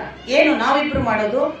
ನಾನು ನಿನ್ನ ಕಣ್ಣೀರನ್ನು ಕೈಯಲ್ಲಿ ಹಿಡಿದನಲ್ಲ, ಇದನ್ನೇ ವ್ಯಾಧಿಯಾಗಿ ಎಲ್ಲರ ಮೈಗೆ ಬಿಡುತ್ತೇನೆ. ಅವರು ರೋಗಗಳಿಂದಲೇ ಅರ್ಧ ಸಾಯುತ್ತಾರೆ, ಕೊನೆಯಲ್ಲಿ ನೀನು ಮಾತ್ರ ಉಪಸಂಹರಿಸು. ಹಾಗಾಗಿ ನಾನು ಮತ್ತು ಯಮ ಸಹಕರಿಸಿ ಅವರದೇ ಕೆಟ್ಟ ನಡತೆ, ಅವರ ಯೋಚನೆಗಳು, ಅವರ ದುಷ್ಟ ರೀತಿಗಳು, ಅವರ ಮಾತು, ಅವರ ಲಜ್ಜಾಗಿನ ಕೆಲಸ ಇವುಗಳು ಅರ್ಧ ಅವರನ್ನು ಕೊಂದು ನನ್ನ ವ್ಯಾಧಿಯ ಮೂಲಕ ಅವರು ಸತ್ತ ಬಳಿಕ ನೀನು ಉಪಸಂಹರಿಸು.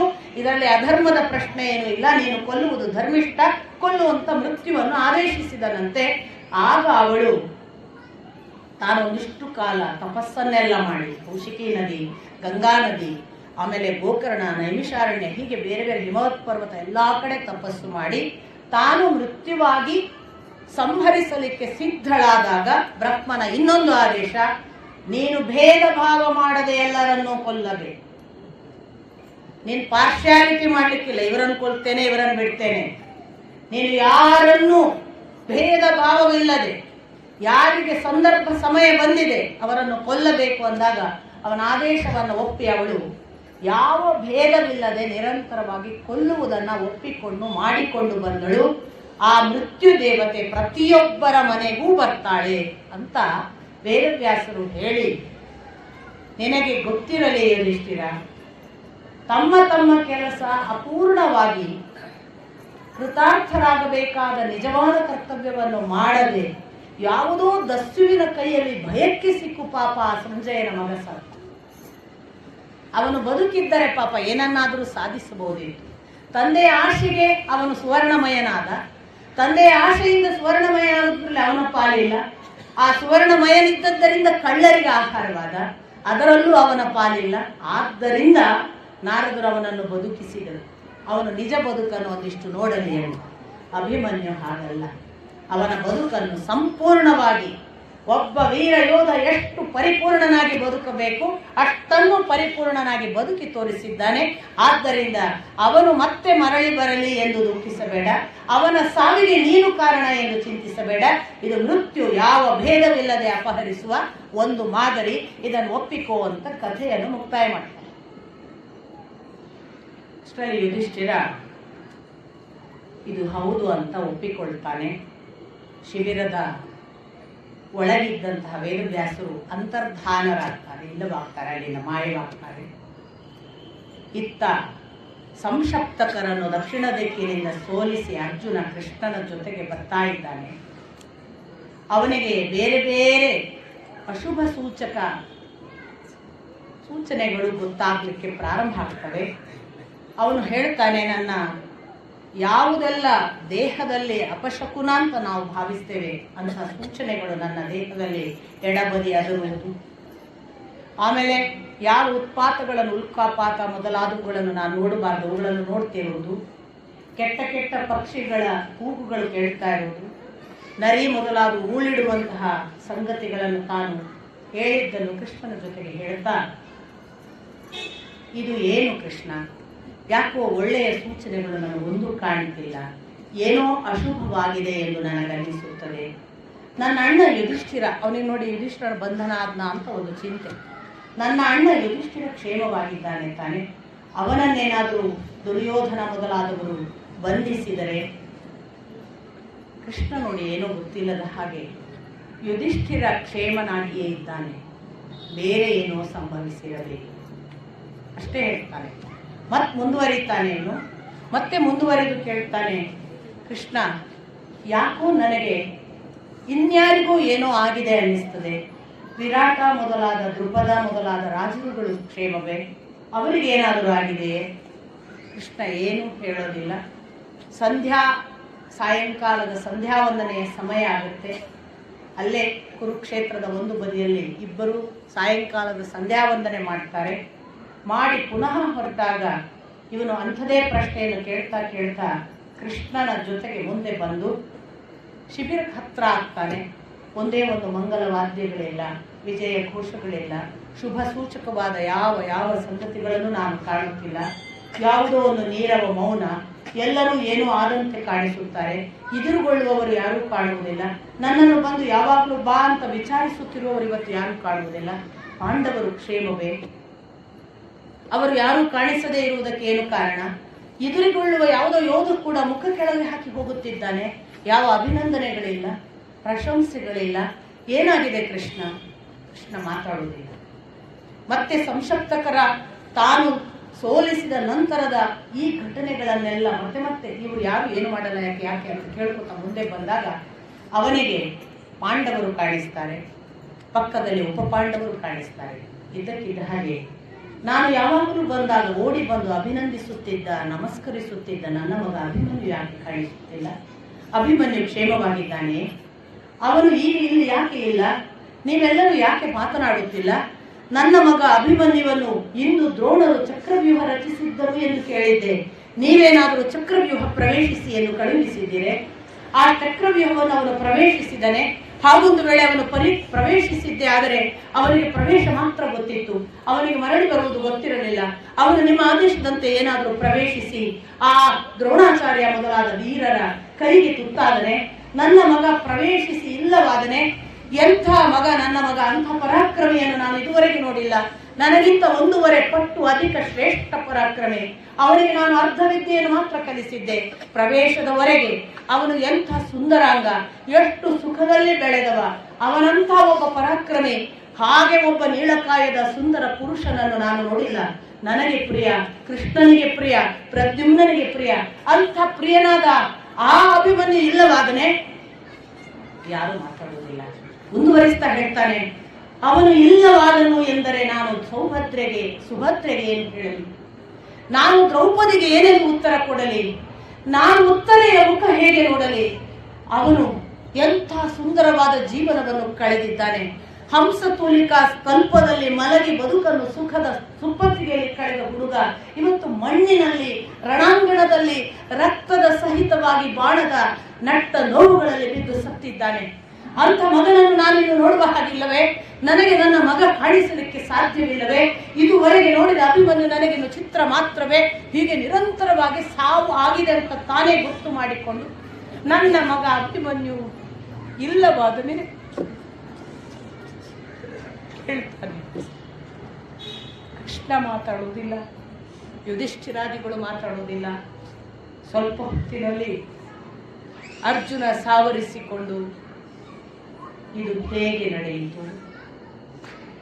ನನ್ನ ಮಗ ಅಭಿಮನ್ಯುವನ್ನು ಅವರು ಕೊಂದವರು ಯಾರು? ಯಾವ ಯೋಧರ ಕೈಯಲ್ಲಿ ನೀವು ಅವನನ್ನು ಕೊಟ್ಟಿರಿ? ನಾನು ನಿಮ್ಮೆಲ್ಲರ ಮೇಲೆ ವಿಶ್ವಾಸ ಬಿಟ್ಟಿದ್ದೇನಲ್ಲ, ನೀವೆಷ್ಟು ಜನರಿದ್ದು ಅವನನ್ನು ರಕ್ಷಿಸಲಿಲ್ಲವೇ? ನಿಮ್ಮಂತ ಹೇಳಿಗಳ ಜೊತೆಗೆ ನಾನು ಅವನನ್ನು ಬಿಟ್ಟು ಹೋದೆನೆ. ನನ್ನ ಮಗ ಅಭಿಮನ್ಯುವನ್ನು ರಕ್ಷಿಸಬೇಕು ಎನ್ನುವ ಯಾವ ಜವಾಬ್ದಾರಿಯನ್ನು ನೀವು ಮಾಡದೆ ಹೋದಿರಾ? ನಾನು ನನ್ನ ಮಗನನ್ನು ಒಂದೊಮ್ಮೆ ಸಂಶಪ್ತಕರ ಕಡೆಯಿಂದ ಇಲ್ಲಿಗೆ ಬಂದು ನಿಂತಿದ್ದರೆ ಅವನನ್ನು ರಕ್ಷಿಸುತ್ತಿದ್ದೆ. ಆ ಅಭಿಮನ್ಯು ಅಲ್ಲಿ ಆ ಚಕ್ರವ್ಯೂಹದ ಒಳಗೆ ಎಲ್ಲ ಯೋಧರು ಸೇರಿ ಹೊಡೆದಾಡುವಾಗ ನನ್ನ ಅಪ್ಪ ಇದ್ದಿದ್ದರೆ ನನ್ನನ್ನು ಬದುಕಿಸುತ್ತಿದ್ದ ಎಂದು ನೆನಪಿಸಿಕೊಳ್ಳುತ್ತಿದ್ದನೋ ಏನು. ಈಗೆಲ್ಲ ಅರ್ಜುನ ಬಹಳ ದುಃಖಿತನಾಗಿ ನನ್ನ ಮಗನನ್ನು ಯಾರು ಕೊಂದವರು, ಅವರು ಹೇಗೆ ಕೊಂದರು, ಅವನನ್ನು ಕೊಲ್ಲುವುದಕ್ಕೆ ನೀವು ಹೇಗೆ ಬಿಟ್ಟಿರಿ, ನನಗೆ ದಯವಿಟ್ಟು ಹೇಳಿ.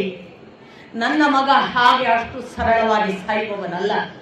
ಅಂಥ ಧೀರ ಪರಾಕ್ರಮಿಯನ್ನು ಕೊಂದವರು ಯಾರು? ಕೂಡಲೇ ಹೇಳ್ತಾನೆ, ಅಲ್ಲಿ ಸಂಶಪ್ತಕರ ಜೊತೆ ಯುದ್ಧ ಮಾಡುವಾಗ ನನಗೆ ಇಲ್ಲಿ ವಿಜಯ ಘೋಷ ಕೇಳಿತು.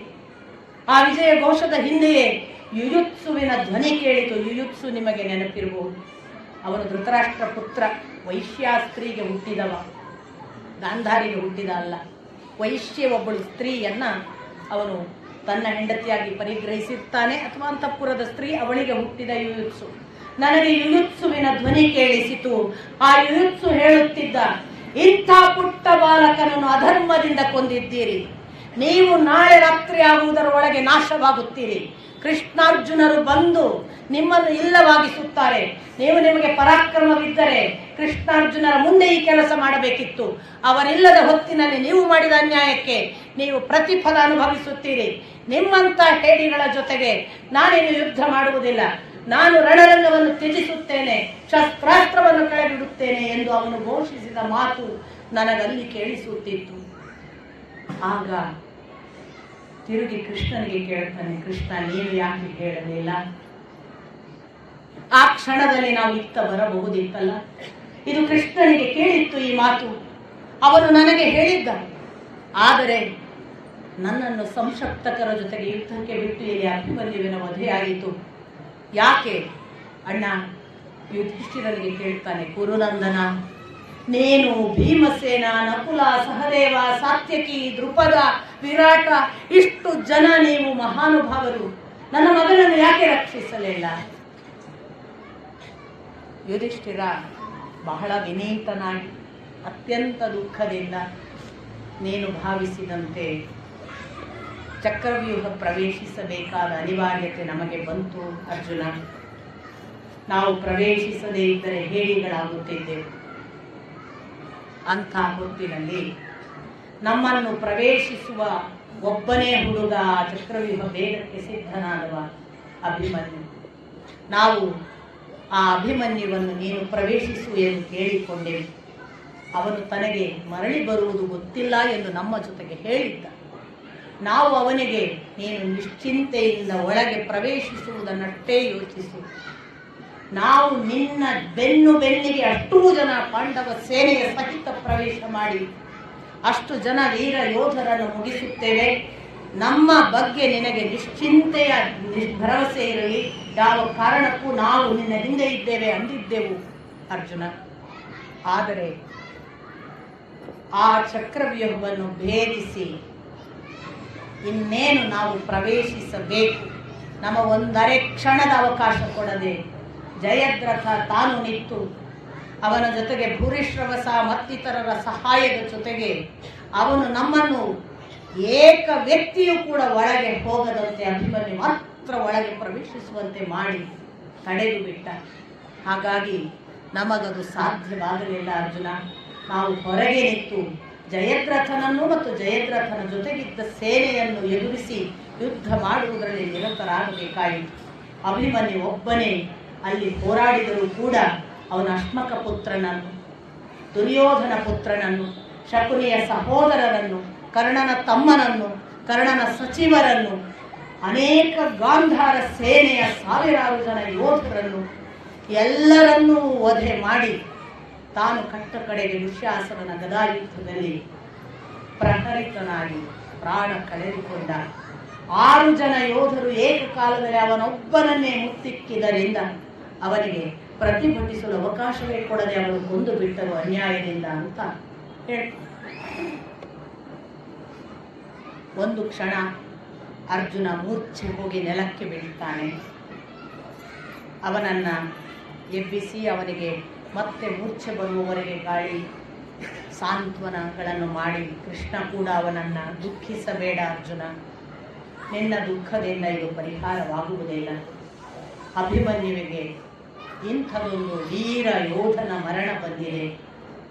ಅವನ ಆ ಕ್ಷತ್ರಿಯ ಸ್ವರ್ಗ ಪ್ರಾಪ್ತಿಯಂತಹ ಮರಣವನ್ನು ನೀನು ಯೋಧನಾಗಿ ಅಭಿನಂದಿಸು. ಅವನ ಪುಣ್ಯಲೋಕ ಪ್ರಾಪ್ತಿಯಾಗಿರುವುದನ್ನು ಮನಸ್ವಿ ಸಮಾಧಾನದಿಂದ ಸ್ವೀಕರಿಸು. ಯೋಧನಿಗೆ ಯೋಗ್ಯ ಮರಣವನ್ನು ಅವನು ಪಡೆದಿದ್ದಾನೆ. ನೀನೇ ಸ್ವತಃ ದುಃಖಿಸಿದರೆ ಯುಧಿಷ್ಠಿರಾದಿಗಳನ್ನು ಸಂತೈಸುವವರು ಯಾರು? ದ್ರೌಪದಿ, ಸುಭದ್ರೆ, ಉತ್ತರೆಯನ್ನು ಸಾಂತ್ವನ ಹೇಳುವವರು ಯಾರು? ಮನಸ್ಸು ಗಟ್ಟಿ ಮಾಡಿಕೊ ಅಂತ ಕೃಷ್ಣ ಕೇಳ್ಕೊಳ್ತಾನೆ ಅರ್ಜುನನನ್ನು. ಇಷ್ಟಾದಾಗ ಅರ್ಜುನ ಒಂದೇ ಕ್ಷಣಕ್ಕೆ ಇನ್ನಿಲ್ಲದ ರಭಸದಲ್ಲಿ ಎದ್ದು, ನಾಳೆ ಸಂಜೆ ಆಗುವುದರ ಒಳಗಾಗಿ ಯಾವ ನನ್ನ ಪುತ್ರನನ್ನು ರಕ್ಷಿಸದಂತೆ ತಡೆದ ಜಯದ್ರಥನಿದ್ದಾನೆ, ಅವನನ್ನು ನಾನು ಸಂಹರಿಸುತ್ತೇನೆ.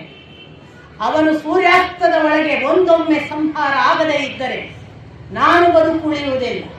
ಅಗ್ನಿ ಪ್ರವೇಶ ಮಾಡಿ ನಾನು ಸಾಯುತ್ತೇನೆ. ಇದು ನನ್ನ ಪ್ರತಿಜ್ಞೆ ಅಂತ ಶಪಥ ಮಾಡಿದರು. ಇಡೀ ಎಲ್ಲರೂ ಕೂಡ ಒಮ್ಮೆ ಗಾಬರಿ ಆಗುವ ಹಾಗೆ ಆ ಪ್ರತಿಜ್ಞೆ ಇಡೀ ರಣಾಂಗಣದಲ್ಲಿ ಪ್ರತಿಧ್ವನಿಸ್ತದೆ. ಇದ್ದಕ್ಕಿದ್ದ ಹಾಗೆ ಅರ್ಜುನ, ಕೃಷ್ಣ ಹೋಗು, ಸುಭದ್ರೆಯನ್ನು, ಉತ್ತರೆಯನ್ನು, ದ್ರೌಪದಿಯನ್ನು ಸಾಂತ್ವನ ಹೇಳಿ ಬಾ ಅಂತ ಕೇಳ್ತಾನೆ. ಇವನಿಗೆ ಹೋಗ್ಲಿಕ್ಕೆ ಆಗೋದಿಲ್ಲ ಅನ್ನುವ ಧಾಟಿ, ಫೇಸ್ ಮಾಡಕ್ಕೆ ಸಾಧ್ಯ ಇಲ್ಲ ನನಗೆ. ಕೃಷ್ಣ ಹೋಗಿ ಸುಭದ್ರೆಯ ಮುಂದೆ ಕೂತ್ಕೊಳ್ಳೋದು ಮಾತ್ರ. ಸುಭದ್ರೆ ಅಪರಂಪಾರವಾಗಿ ಹೇಗೆ ಅರ್ಜುನ ವಿಲವಿಲ ಒದ್ದಾಡುವ ಹಾಗೆ ಆಗ್ತಾನಲ್ಲ, ಹಾಗೆ ನನ್ನ ಮಗ ಎಷ್ಟು ಸುಂದರ, ಯಾವ ಹಂಸ ತೂಲಿಕಾ ಕಲ್ಪದಲ್ಲಿ ಸುಖವಾಗಿ ಕಳೆದವ, ಯಾವ ವೀರ, ಎಂಥ ಪರಿಣಾಮ ಪರಾಕ್ರಮಿ, ಅಂಥವನು ಇವತ್ತು ರಣರಂಗದಲ್ಲಿ ಒಂದು ರಕ್ತದ ಮುದ್ದೆಯಾಗಿಯೋ ರಣಹದ್ದುಗಳಿಗೂ ಗಿಡುಗ ನರಿಗಳಿಗೂ ಆಹಾರವಾಗಿ ಬಿದ್ದಿದ್ದಾನೆ ಎನ್ನುವುದು ನಾನು ಹೇಗೆ ಕಲ್ಪಿಸಿಕೊಳ್ಳಲಿ? ನನಗೆ ಇನ್ನು ಮುಂದೆ ನನ್ನ ಪುತ್ರನನ್ನು ನೋಡುವ ಭಾಗ್ಯವೇ ಇಲ್ಲ ಎನ್ನುವ ಆ ದುರ್ವಿಧಿಯನ್ನು ಹೇಗೆ ನಾನು ಸ್ವೀಕರಿಸಲಿ ಅಂತ ಅವಳು ಅಳ್ತಾಳೆ. ಅವಳು ಅಳ್ತಾ ಇದ್ದಾಗ ಉತ್ತರೆ ಕೂಡ ಅವಳ ಜೊತೆಗೆ ಸೇರಿ ಅಳ್ತಾಳೆ. ಉತ್ತರೆ ಮತ್ತು ಸುಭದ್ರೆಯನ್ನ ಕೃಷ್ಣ ಸಮಾಧಾನದ ಮಾತಿನಿಂದ ವೀರ ಮಾತೆಯಾಗಿ ನೀನು ಈಗ ವರ್ತಿಸಬೇಕು. ಎಲ್ಲರಿಗೂ ಇಂಥ ಪುತ್ರರೂ ಸಿಗುವುದಿಲ್ಲ, ಇಂಥ ವೀರಮರಣವೂ ಸಿಗುವುದಿಲ್ಲ. ನೀನು ವೀರಮಾತೆಯಾಗಿ, ನೀನು ವೀರಪತ್ನಿಯಾಗಿ ಇದನ್ನು ಸ್ವೀಕರಿಸಿ ಅನ್ನುವಾಗ ದ್ರೌಪದಿ ಬರ್ತಾಳೆ. ಅವಳು ಅಳುವುದಕ್ಕೆ ಪ್ರಾರಂಭ ಮಾಡ್ತಾಳೆ. ಕೃಷ್ಣ ಹೇಳ್ತಾನೆ, ದ್ರೌಪದಿ, ಅವರಿಬ್ಬರನ್ನು ಸಮಾಧಾನ ಮಾಡಿಸುವುದು ನಿನ್ನ ಕೆಲಸ, ನೀನು ಅಳುವುದಲ್ಲ. ಹಾಗೆ ಅವರು 3 ಜನ ಸಾಂತ್ವನ ಆಗುವವರೆಗೆ ಕೃಷ್ಣ ಇದ್ದು ಮತ್ತೆ ಮರಳಿ ಬರ್ತಾನೆ. ಬಂದವನು ಅರ್ಜುನನ ಬಳಿ ಹೇಳ್ತಾನೆ, ನೀನೇನು ಪ್ರತಿಜ್ಞೆ ಮಾಡಿ, ಯಾರ ಬಳಿಯೂ, ನಿನ್ನ ಅಣ್ಣಂದಿರ ಬಳಿ, ತಮ್ಮಂದಿರ ಬಳಿ ನೀನೇನೂ ಸಮಾಲೋಚಿಸಲಿಲ್ಲ. ಎಲ್ಲ ಹೋಗಲಿ ಅರ್ಜುನ, ನೀನು ನನ್ನ ಜೊತೆಗೂ ಅದನ್ನು ಒಂದಿಷ್ಟು ವಿಚಾರ ಮಾಡಿ ಪ್ರತಿಜ್ಞೆ ಮಾಡಲಿಲ್ಲ. ನೀನು ಮಾಡಿದ ಪ್ರತಿಜ್ಞೆ ಅಷ್ಟು ಸುಲಭವಿಲ್ಲ. ನೀನು ಘನಘೋರವಾದ ಪ್ರತಿಜ್ಞೆ ಮಾಡಿದ್ದಿ.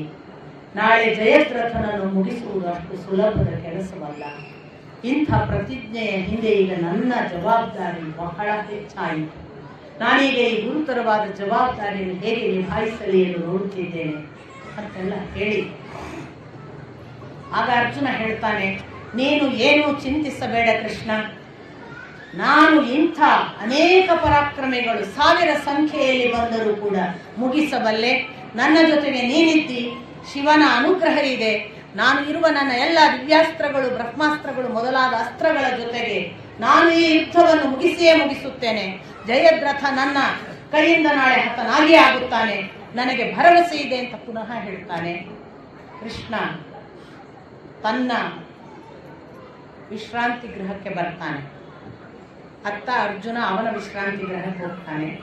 ಆಗ ಇದ್ದಕ್ಕಿದ್ದ ಹಾಗೆ ಅಲ್ಲಿ ಕೂತಂತಹ ದಾರುಕನನ್ನು ಕರೀತಾನೆ ಕೃಷ್ಣ. ದಾರುಕನ ಬಳಿ ಹೇಳ್ತಾನೆ, ದಾರುಕ ನಿಮಗೆ ಗೊತ್ತು ಕೃಷ್ಣ ಸಾರ. ಕೃಷ್ಣ ಹೇಳ್ತಾನೆ, ದಾರುಕ, ನನ್ನನ್ನು ಯಾರು ದ್ವೇಷಿಸುತ್ತಾರೋ ಅವರು ಅರ್ಜುನನನ್ನು ದ್ವೇಷಿಸಿದ ಹಾಗೆ, ಅಥವಾ ಯಾರು ಅರ್ಜುನನನ್ನು ದ್ವೇಷಿಸುತ್ತಾರೆ ಅವರು ನನ್ನನ್ನು ದ್ವೇಷಿಸಿದ ಹಾಗೆ, ಯಾರು ಅರ್ಜುನನನ್ನು ಅನುಸರಿಸುತ್ತಾರೆ ಅವರು ನನ್ನನ್ನು ಅನುಸರಿಸಿದ ಹಾಗೆ. ನಾನು ಮತ್ತು ಅರ್ಜುನ ಹೇಗೆ ಅಂದರೆ ನನ್ನ ಅರ್ಧ ಭಾಗ ಅರ್ಜುನ. ನಿನಗೆ ಈಗ ಒಂದು ಸತ್ಯವನ್ನು ಹೇಳುತ್ತೇನೆ. ನಾಳೆ ಜಯದ್ರಥನನ್ನು ವಧೆ ಮಾಡುತ್ತೇನೆ ಎಂದು ಕೃಷ್ಣ ಅರ್ಜುನ ಮಾಡಿದ ಆ ಶಪಥವಿದೆಯಲ್ಲ, ಅದು ಸಾಮಾನ್ಯ ಶಪಥವಲ್ಲ. ಅದನ್ನೊಂದು ವೇಳೆ ಮಾಡಲು ಸಾಧ್ಯವಾಗದೇ ಇದ್ದರೆ ಅದು ನನ್ನ ಸೋಲು ಕೂಡ.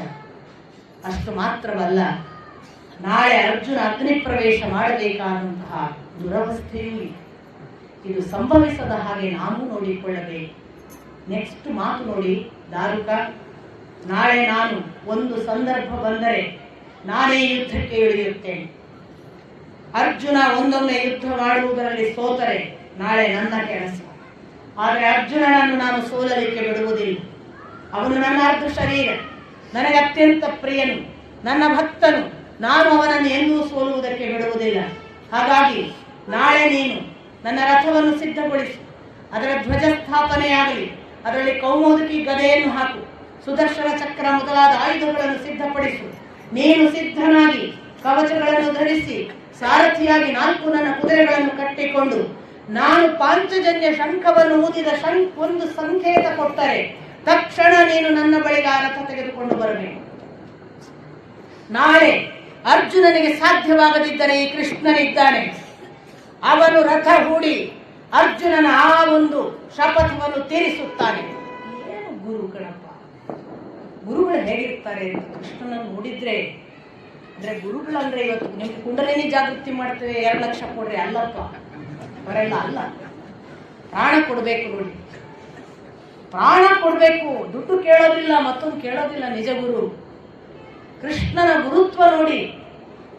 ನಾಳೆ ನಾನು ನಿಂತು ಯುದ್ಧ ಮಾಡ್ತೇನೆ. ನನ್ನ ಮಿಥ್ಯಾವಾದ, ನಾನು ಶಪಥ ಮಾಡಿದ್ದೀನಿ, ನಾನು ಆಯುಧ ಹಿಡಿಯಲ್ಲ ಅಂತಿದ್ದೀನಿ, ಎಲ್ಲ ಬಿಟ್ಟ ನೋಡಿ ಕೃಷ್ಣ. ನನ್ನ ಶಿಷ್ಯನಿಗಾಗಿ ನಾನೇನು ಮಾಡ್ತೇನೆ. ಇದರ ಸಂಕೇತವೇ ಭೀಷ್ಮ ನನ್ನ ಶಿಷ್ಯ, ಅದಕ್ಕಾಗಿ ಅವನ ಮಾತಿಗಾಗಿ ನಾನು ಶಸ್ತ್ರ ಹಿಡಿದಿದ್ದೇನೆ ಅನ್ನುವ ಸೂಚನೆ.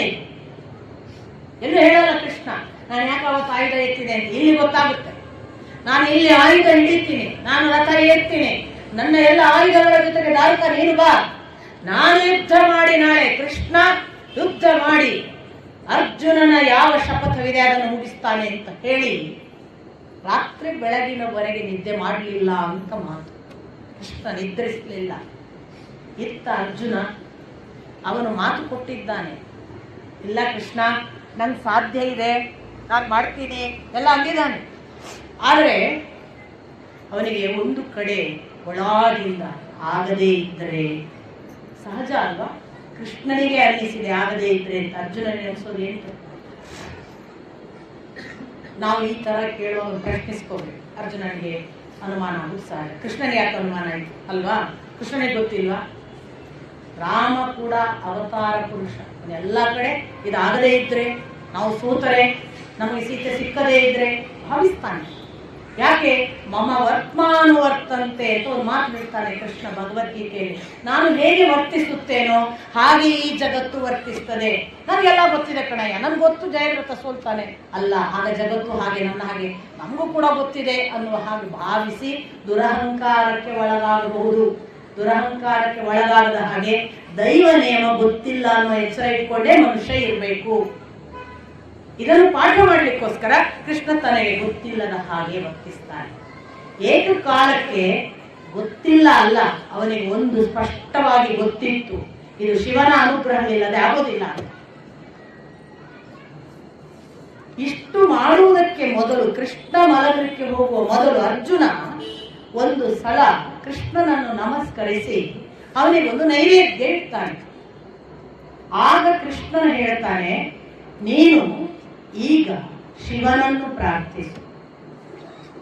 ನಿನಗೆ ಪಾಶುಪತಾಸ್ತ್ರವನ್ನು ಅಂದು ಅನುಗ್ರಹಿಸಿದ ಆ ಅನುಸಂಧಾನ ನೆನಪಿದ್ದರೆ ಆಯಿತು, ಇಲ್ಲದಿದ್ದರೆ ಮತ್ತೊಮ್ಮೆ ಅದನ್ನು ಅನುಸಂಧಾನ ಮಾಡುವುದಕ್ಕೆ, ನೆನಪಾಗುವುದಕ್ಕೆ ಶಿವನನ್ನು ಕೇಳಿಕೊ. ಆ ಶಿವನ ಅನುಗ್ರಹವಿದ್ದರಷ್ಟೇ ನೀನು ಗೆಲ್ಲಲಿಕ್ಕೆ ಸಾಧ್ಯವಿದೆ ಅಂತ ಸೂಚಿಸಿ ಮಲಗಲಿಕ್ಕೆ ಹೋಗಿರ್ತಾನೆ. ಇತ್ತ ಇವ ಕೃಷ್ಣನ ಮುಂದೆ ನೈವೇದ್ಯ ಇಟ್ಟ ಅಂತ ನಾನು ನಿನಗೆ ಹೇಳಿದೆ. ಅದಾಗಿ ಕೃಷ್ಣ ಬಂದ. ಈ ಕಡೆ ಅರ್ಜುನ ಮಲಗಿದ. ಮಲಗುವಾಗ ಮನಸ್ಸಿನಲ್ಲಿ ವ್ಯಾಸರು ಹೇಳಿಕೊಟ್ಟ ಮಹಾಮಂತ್ರವನ್ನೇ ಜಪಿಸ್ತಾ ಹೇಗಾಗ್ತದೆ, ನಾಳೆ ಹೇಗಪ್ಪ ಅನ್ನುವ ಧ್ಯಾನದ ಜೊತೆಗೆ, ಸ್ವಾಮಿ ದಯವಿಟ್ಟು ಗಮನಿಸಿ, ಇದು ಬರೇ ಅರ್ಜುನನಿಗೆ ಸಾಧ್ಯ ಅಂತ ಭಾವಿಸಬೇಡಿ. ತೀವ್ರವಾಗಿ ಇದು ಹೇಗೆ ನನ್ನಿಂದ ಸಾಧ್ಯವಾಗುವ ಯಾವುದೇ ಸಂಕಟ ನಮಗೆ ಬಂದಾಗ ಪ್ರಾಣ ಕೊಟ್ಟು ಪ್ರಾರ್ಥಿಸಿದರೆ ಭಗವಂತ ಉತ್ತರಿಸ್ತಾನೆ. ಇದು ನಿಸ್ಸಂಶಯ. ಬದುಕಿನಲ್ಲಿ ಅನುಭವಿಸಿ ನೋಡಬಹುದು ನೀವಿದ. ಖಂಡಿತ ಇದು ಪುರಾಣದ ಕಥೆ ಅರ್ಜುನನಿಗಾಯ್ತು, ನಮಗೇನಾಗುತ್ತೆ ಅನ್ಬೇಡಿ.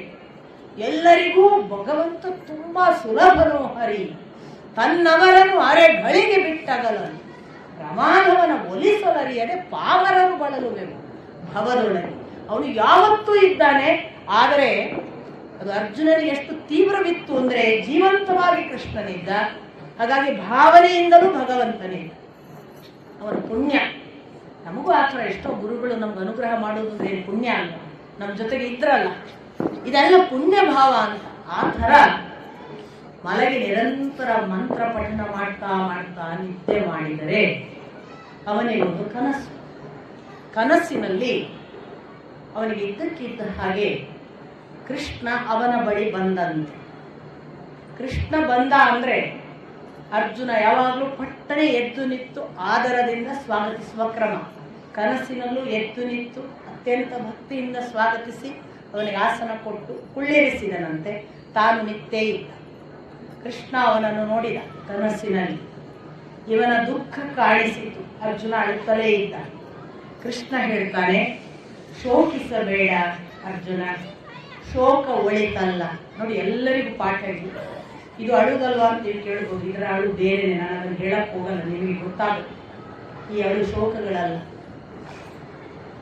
ಶೋಕಿಸಬೇಡ ಅರ್ಜುನ. ಏನಕ್ಕೆ ಅಂತ ನೋಡಿ, ನಮಗೆಲ್ಲರಿಗೂ ಪಾಠ. ಕೃಷ್ಣ ಹೇಳ್ತಾನೆ, ಶೋಕಿಸುವುದರಿಂದ ಶತ್ರುಗಳಿಗೆ ಸಂತೋಷ. ಒಂದನೇ. ಎರಡನೆಯದು ಆತ್ಮ ಕ್ಷಯ. ನಾವು ಹೋಗ್ತಾ ಆತ್ಮಕ್ಷಯ. ಮೂರನೇದು ಹೇಳ್ತಾನೆ, ಸತ್ತವನ ಸ್ಮರಣೆಯಿಂದ ಅವನಿಗೂ ಸುಖವಿದೆ. ಆದ್ದರಿಂದ ಶೋಕಿಸಬೇಡ ಅರ್ಜುನ, ಶೋಕ ಮುಕ್ತನಾಗು. ಈಗ ಮುಂದಿನ ಕೆಲಸಕ್ಕೆ ಸಿದ್ಧನಾಗು. ಆಗ ಅವನು ನಾನು ಹೇಗೆ ಮಾಡಿದರೆ ಸಿದ್ಧನಾಗಬಹುದು? ಆಗ ಪುನಃ ಹೇಳ್ತಾನೆ, ಪಾಶುಪತಾಸ್ತ್ರವನ್ನು ಅನುಸಂಧಾನ ಮಾಡುವುದನ್ನು ನೆನಪು ಮಾಡಿ. ಒಂದೊಮ್ಮೆ ಈಗ ನಿನಗೆ ಅದು ನೆನಪಾಗದೇ ಇದ್ದರೆ ನೀನು ಈ ಕ್ಷಣ ಶಿವನ ಅನುಗ್ರಹವನ್ನು ಪಡೆಯಬೇಕು. ಅರ್ಜುನ, ನಾನು ಶಿವನ ಅನುಗ್ರಹವನ್ನು ಪಡೆಯಬೇಕು ಅನ್ನುವ ಸೂಚನೆ ಕೊಡ್ತಾನೆ. ಅರ್ಜುನನ ಕನಸಿನಲ್ಲಿ ಕೃಷ್ಣ, ಬಾ ಅವನ ಬಳಿಗೆ ಹೋಗೋಣ ಅಂತ ಇಬ್ಬರು ಆಕಾಶ ಮಾರ್ಗವಾಗಿ ಹೋಗ್ತಾರೆ. ಹೋಗುವಾಗ ಅರ್ಜುನ ಹೇಳ್ತಾನೆ, ಇದನ್ನ ಕನಸನ್ನು ವಿವರಿಸುವ ಸಂಜಯ ಹೇಳ್ತಾನೆ, ಅರ್ಜುನ ಮತ್ತು ಕೃಷ್ಣರು ಆಕಾಶ ಮಾರ್ಗವಾಗಿ ಹೋಗುವಾಗ ಮುಂದೆ ಮುಂದೆ ಕೃಷ್ಣ ಕರೆದುಕೊಂಡು ಹೋಗುತ್ತಿದ್ದ. ಅವನ ಬಲಗೈ ಅರ್ಜುನನ ಭುಜದ ಮೇಲಿತ್ತು. ಅವರು ಒಟ್ಟಿಗೆ ಕರ್ಕೊಂಡು ಹೋಗ್ತಾ ಹೋಗ್ತಾ ಅವರು ಕೈಲಾಸ ಪರ್ವತದವರೆಗೆ ಬರ್ತಾರೆ ಆಕಾಶ ಮಾರ್ಗವಾಗಿ. ಆ ಕೈಲಾಸ ಪರ್ವತದಲ್ಲಿ ಶಿವ ಆಸೀನನಾಗಿದ್ದ. ಇಬ್ಬರೂ ತಮ್ಮ ಅತ್ಯಂತ ಭಕ್ತಿಯಿಂದ ಸ್ತೋತ್ರ ಸ್ತುತಿಗಳನ್ನು ಮಾಡಿ ಕೃಷ್ಣ ಪ್ರಣಾಮ ಮಾಡಿ ಅರ್ಜುನ ಪ್ರಣಾಮ ಮಾಡಿದಾಗ, ನಾನು ಸಂಪ್ರೀತನಾಗಿದ್ದೇನೆ, ಏನು ಬಂದಿದ್ದೀರಿ, ನನ್ನಿಂದ ಏನಾಗಬೇಕು, ಏನು ಬೇಕು ಕೇಳಿ ಅಂತ ಶಿವ ಅರ್ಜುನನಿಗೆ ಹೇಳ್ತಾನೆ.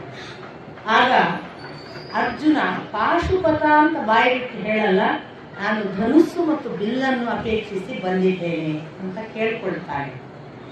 ಅಷ್ಟರಲ್ಲಿ ಶಿವ ಹೇಳ್ತಾನೆ, ಅಲ್ಲೇ ಒಂದು ಸರೋವರವಿದೆ, ಆ ಸರೋವರದಲ್ಲಿ ನನ್ನ ಧನುಸ್ಸು ಬಿಲ್ಲುಗಳಿಗೆ ತೆಗೆದುಕೊಂಡು ಬನ್ನಿ. ಇವರಿಬ್ಬರು ಅಲ್ಲಿಗೆ ಹೋದಾಗ ಆ ಸರೋವರದಲ್ಲಿ ಬಿಲ್ಲು ಧನುಸ್ಸು ಕಾಣುವುದಿಲ್ಲ. 1000 ಹೆಡೆಗಳ 2 ಸರ್ಪಗಳು ಕಾಣ್ತವೆ. ಇವರು ಮತ್ತೆ ಸ್ತೋತ್ರ ಮಾಡಿ ನಮಸ್ಕರಿಸುವಾಗ ಏಳುವ ಹೊತ್ತಿಗೆ ಸರ್ಪಗಳಿರೋದಿಲ್ಲ, ಒಂದು ಧನುಸ್ಸು ಒಂದು ಬಿಲ್ಲು ಇರುತ್ತೆ. ಅವರು ಅದನ್ನು ಅರ್ಜುನ ತೆಗೆದುಕೊಂಡು ಮತ್ತೆ ಶಿವನ ಬಳಿ ಬರ್ತಾರೆ. ಶಿವನ ಮುಂದೆ ಇಟ್ಟು ಧನುಸ್ಸು ಬಿಲ್ಲು ಅಂತ ಅದನ್ನು ಅರ್ಪಿಸುವಾಗ ಶಿವ ಹೀಗೆ ನೋಡುವ ಹೊತ್ತಿಗೆ ಶಿವನ ಪಾರ್ಶ್ವದಿಂದ ಒಬ್ಬ ವ್ಯಕ್ತಿ ಹಳದಿ ಕಣ್ಣಿನವ, ಕಪ್ಪು ಮತ್ತು ಕೆಂಪು ಬಣ್ಣ ಮಿಶ್ರಿತವಾದ ಒಂದು ಬ್ರಹ್ಮಚಾರಿ ಎದುರಿಗೆ ಕಾಣಿಸ್ತಾನೆ. ಅವನು ತಕ್ಷಣವೇ ಶಿವ ಕಣ್ಸನ್ನೆಯಿಂದ ಅದನ್ನು ಧನುಸ್ಸು ಬಿಲ್ಲನ್ನು ಹೂಡು ಅಂತ ಆ ಹುಡುಗನಿಗೆ ಹೇಳಿದಾಗ ಆ ಹುಡುಗ ಆ ಧನುಸ್ಸನ್ನು ಬಿಲ್ಲನ್ನು ತೆಗೆದುಕೊಂಡು ಮಂತ್ರವನ್ನು ಅಭಿಮಂತ್ರಿಸಿ ನಿಲ್ಲಬೇಕಾದ ಕ್ರಮ, ಹೆಜ್ಜೆ ಮತ್ತು ಆ ಧನುಸ್ಸನ್ನು ಪ್ರಯೋಗ ಮಾಡುವ ಕ್ರಮಗಳನ್ನು ತಾನು ಪ್ರಾತ್ಯಕ್ಷಿಕವಾಗಿ ಮಾಡಿ ತೋರಿಸ್ತಾನೆ. ಮಂತ್ರವನ್ನು ಕೂಡ ಹೇಳ್ತಾನೆ.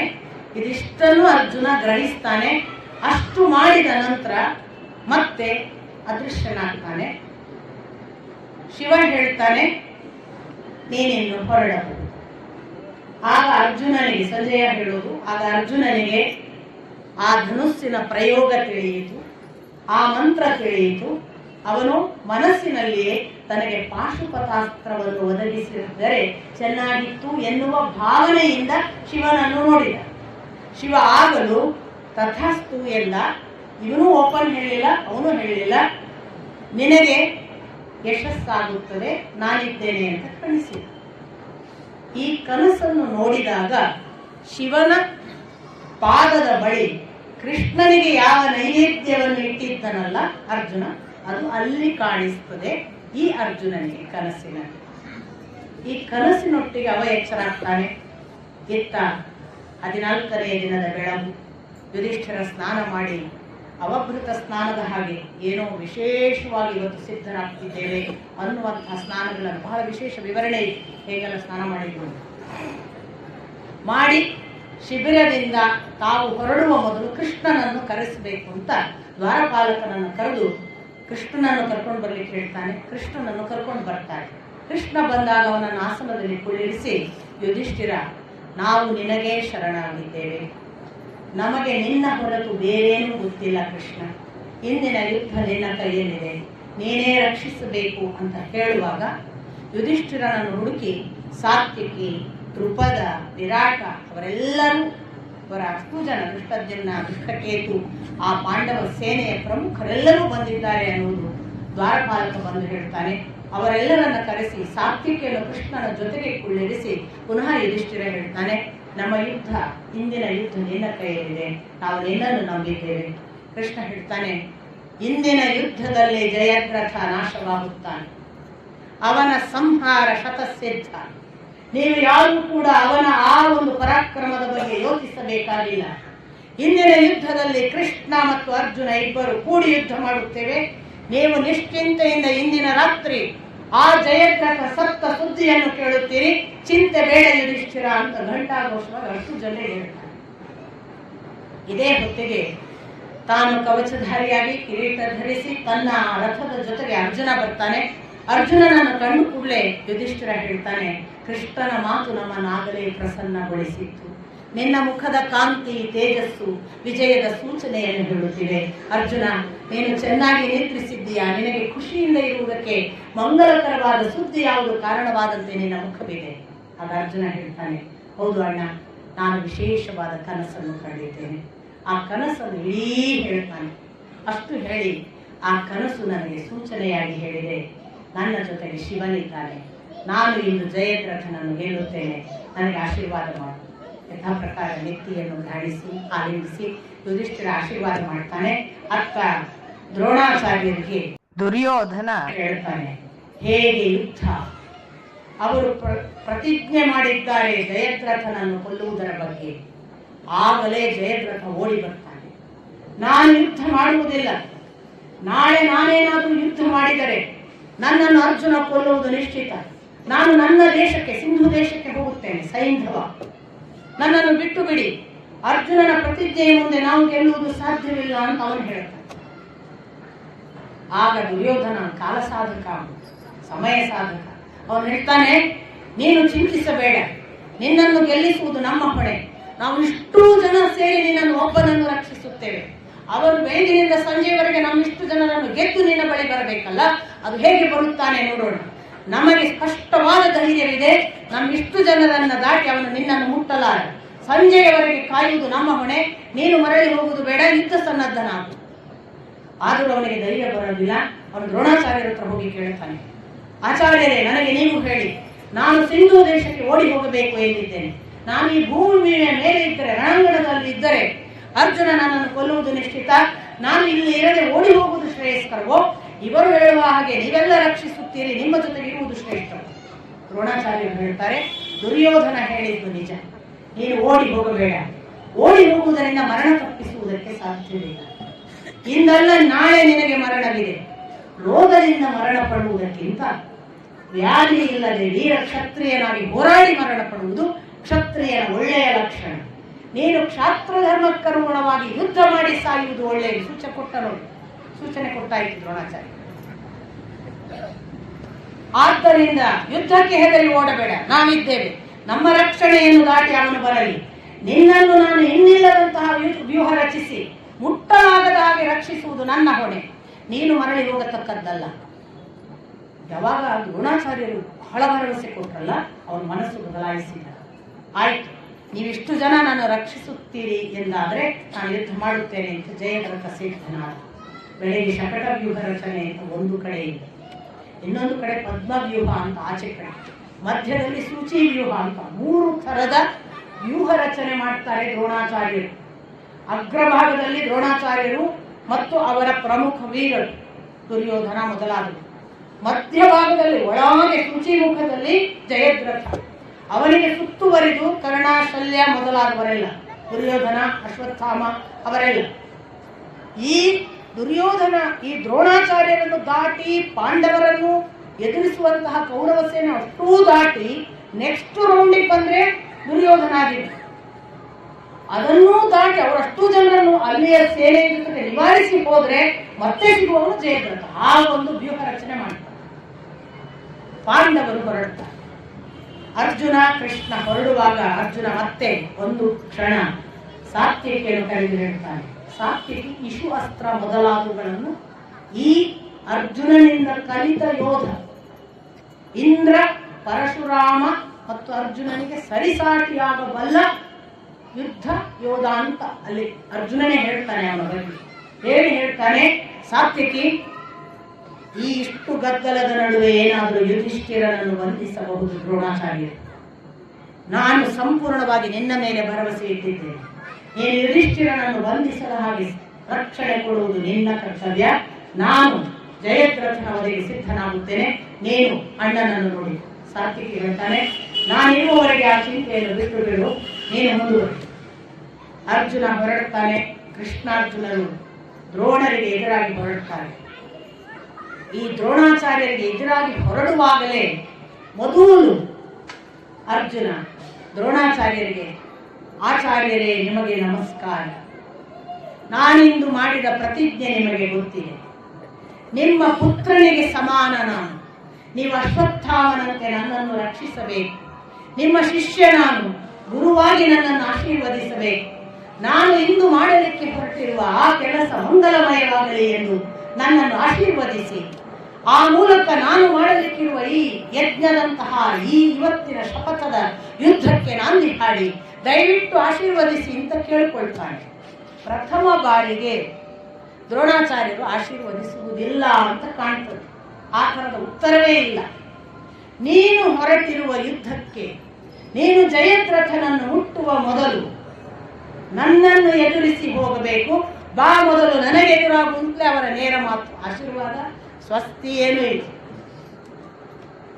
ಸರಿ, ದ್ರೋಣಾಚಾರ್ಯರ ಜೊತೆಗೆ ಯುದ್ಧ ಪ್ರಾರಂಭ ಆಗುತ್ತೆ. ಇನ್ನಿಲ್ಲದಂತಹ ಇಬ್ಬರೂ ಸರಿ ಸಮಾನರಾದ ಮಹಾಪೈಪೋಟಿ. ದ್ರೋಣಾಚಾರ್ಯರು ನಿಲ್ಲಲ್ಲ, ಅರ್ಜುನನು ನಿಲ್ಲಲ್ಲ. ಹೊತ್ತು ದಾಟುವುದನ್ನು ಕೃಷ್ಣ ಗಮನಿಸ್ತಲೇ ಇರ್ತಾನೆ. ಇದು ಮುಗಿಯುವುದಿಲ್ಲ ಅಂತ ಗೊತ್ತಾಗುತ್ತೆ. ತಕ್ಷಣ ಕೃಷ್ಣ ಎಚ್ಚರಿಸ್ತಾನೆ, ನಾವೀಗ ದ್ರೋಣರ ಜೊತೆಗೆ ಯುದ್ಧ ಮಾಡುವ ಸಮಯವಲ್ಲ. ಆದಷ್ಟು ಬೇಗ ನಾವು ಜಯದ್ರಥನನ್ನು ತಲುಪಬೇಕು. ನೀನು ದಿಕ್ಕು ಬೇರೆ ಕಡೆ ಯುದ್ಧ ಮಾಡುವ ಕಡೆಗೆ ಬದಲಿಸು. ನಾನು ನನ್ನ ರಥವನ್ನು ಹೊರಡಿಸುತ್ತೇನೆ ಅಂತ ತಿರುಗಿಸ್ಬಿಡ್ತಾನೆ ಕೃಷ್ಣ. ಕೃಷ್ಣ ಯಾವಾಗ ರಥವನ್ನು ತಿರುಗಿಸ್ತಾನೆ, ದ್ರೋಣಾಚಾರ್ಯರು ಹೇಳ್ತಾರೆ, ನೀನೆಂದೂ ಯೋಧರನ್ನು ಹೋರಾಟ ಮಾಡಿ ಅರ್ಥಕ್ಕೆ ಬಿಟ್ಟು ಹೋದವನಲ್ಲ, ನಾನಿನ್ನೂ ಸೋತಿಲ್ಲ, ನಾನು ಸೋಲುವ ಮೊದಲು ಹಿಮ್ಮೆಟ್ಟುವುದು ನಿನಗೆ ಯೋಗ್ಯತೆಯಲ್ಲ, ಶತ್ರುವನ್ನು ಸಂಪೂರ್ಣ ನಿವಾರಿಸಿ ಹೋಗಬೇಕು ಕರೀತಾರೆ. ಅರ್ಜುನ ಹೇಳ್ತಾನೆ, ನೀವು ನನ್ನ ಶತ್ರುವೂ ಅಲ್ಲ, ನಾನು ನಿಮಗೆ ದ್ವೇಷಿಯೂ ಅಲ್ಲ, ನೀವು ನನ್ನ ಗುರುಗಳು, ನಾನು ನಿಮ್ಮ ಶಿಷ್ಯ, ಹಾಗಾಗಿ ಇಲ್ಲಿ ಸೋಲಿನ ಮಾತಿಲ್ಲ, ನಿಮ್ಮನ್ನು ಸೋಲಿಸಲಿಕ್ಕೆ ಇಂದ್ರಾದಿ ದೇವತೆಗಳಿಗೂ ಸಾಧ್ಯವಿಲ್ಲ, ನನ್ನ ಉದ್ದೇಶ ಬೇರೆ ಕಡೆಗೆ ಇದೆ ಅಂತ ಹೋಗ್ಬಿಟ್ಟು ಆರ್ಗ್ಯುಮೆಂಟ್ ಅಲ್ಲಿ ಏನು ಧರ್ಮಶಾಸ್ತ್ರ ಕೂಡ ಇದೆ ನೋಡಿ. ಹೇಳಿತನದ ಮಾತಿಲ್ಲ, ನಿಮ್ಮನ್ನು ಕೊಲ್ಲೋದಕ್ಕಲ್ಲ ನಾನು ಬಂದದ್ದು, ನನ್ನ ಕೆಲಸವೇ ಬೇರೆ, ಆಮೇಲೆ ನೀವು ಗುರುಗಳು, ಹಾಗಾಗಿ ಶತ್ರುವನ್ನು ಬಿಟ್ಟೆ ಅಂತ ಅರ್ಥವೂ ಇಲ್ಲ. ಎಲ್ಲ ಸುಂದರವಾದ ಆರ್ಗ್ಯುಮೆಂಟ್. ಅದನ್ನು ಹೇಳಿ ಮುಂದಕ್ಕೆ ಹೋಗ್ತಾನೆ. ಮುಂದಕ್ಕೆ ಹೋದರೆ ಇಡೀ ಪಾಂಡವ ಸೇನೆ, ಕೌರವ ಸೇನೆ ಏನು ಎದುರಾಗ್ತದೆ, ಅಷ್ಟು ಜನರನ್ನು ಯಾವ ಪರಿ ಹೊಡೆದ ಅರ್ಜುನ ಒಬ್ಬ ಹೊರನಾಡಿ. ನಾವು ನಿನ್ನೆ ದಿವಸ ಏನು ಅಭಿಮನ್ಯುವಿನ ಪರಾಕ್ರಮವನ್ನು ಹೇಳುವಾಗ ಹೇಳಿದ್ನಲ್ಲ, ಒಂದಿಷ್ಟು ರಥ ಬಿತ್ತು, ಅಶ್ವಗಳು ಬಿದ್ದು, ಆನೆಗಳು ಬಿದ್ದು, ಅಲ್ಲಿರುವ ಯೋಧರ ಕೈ ಕತ್ತರಿಸಿತು, ಆಯುಧಗಳು ಬಿದ್ದು, ರುಂಡ ಚೆಂಡಾಡಿದ. ಒಂದೊಂದು ನೋಡ್ಕೊಂಡು ಹೋಗುವಾಗ ಎದುರಿಗೆ ಬರ್ತಾ ಇರುವಂತಹ ಯಾವ ಯೋಧರ ಸೇನೆಯ ಪ್ರಮುಖರಿದ್ದಾರೆ ಅವರನ್ನೆಲ್ಲ ನಾಶ ಮಾಡ್ತಾರೆ. ಅರ್ಜುನನಲ್ಲಿ ನಾವು ಗಮನಿಸಬೇಕಾದ, ಅವನಿಗೆ ಮೊದಲು ಎದುರಿಗೆ ಬರುವುದು ಬಹಳ ಶ್ರುತಾಯುಧ ಅಂತ ಒಬ್ಬ ರಾಜ.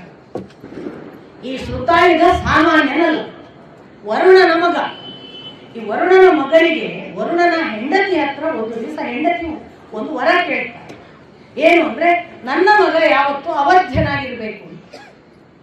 ವರುಣ ಹೇಳ್ತಾನೆ, ಮನುಷ್ಯನಾಗಿ ಹುಟ್ಟಿದ್ದಾನೆ ಅಂದ್ಮೇಲೆ ಸಾಯ್ಬೇಕು, ಆದ್ರೆ ನಾನೇನು ಅವಧ್ಯನಲ್ಲ, ಆದ್ರೆ ನಾನು ನೀನು ಕೇಳಿದ್ರಿಂದ ಒಂದು ವರ ಕೊಡ್ತೇನೆ. ಏನು ಅಂದ್ರೆ, ಅವನಿಗೆ ಒಂದು ಗದೆಯನ್ನು ಕೊಡ್ತೇನೆ, ಅದನ್ನು ಅವನು ಹಿಡ್ಕೊಂಡಿರುವವರೆಗೆ ಅವನಿಗೆ ಮರಣ ಇಲ್ಲ, ಅವನ ಅವಧ್ಯ.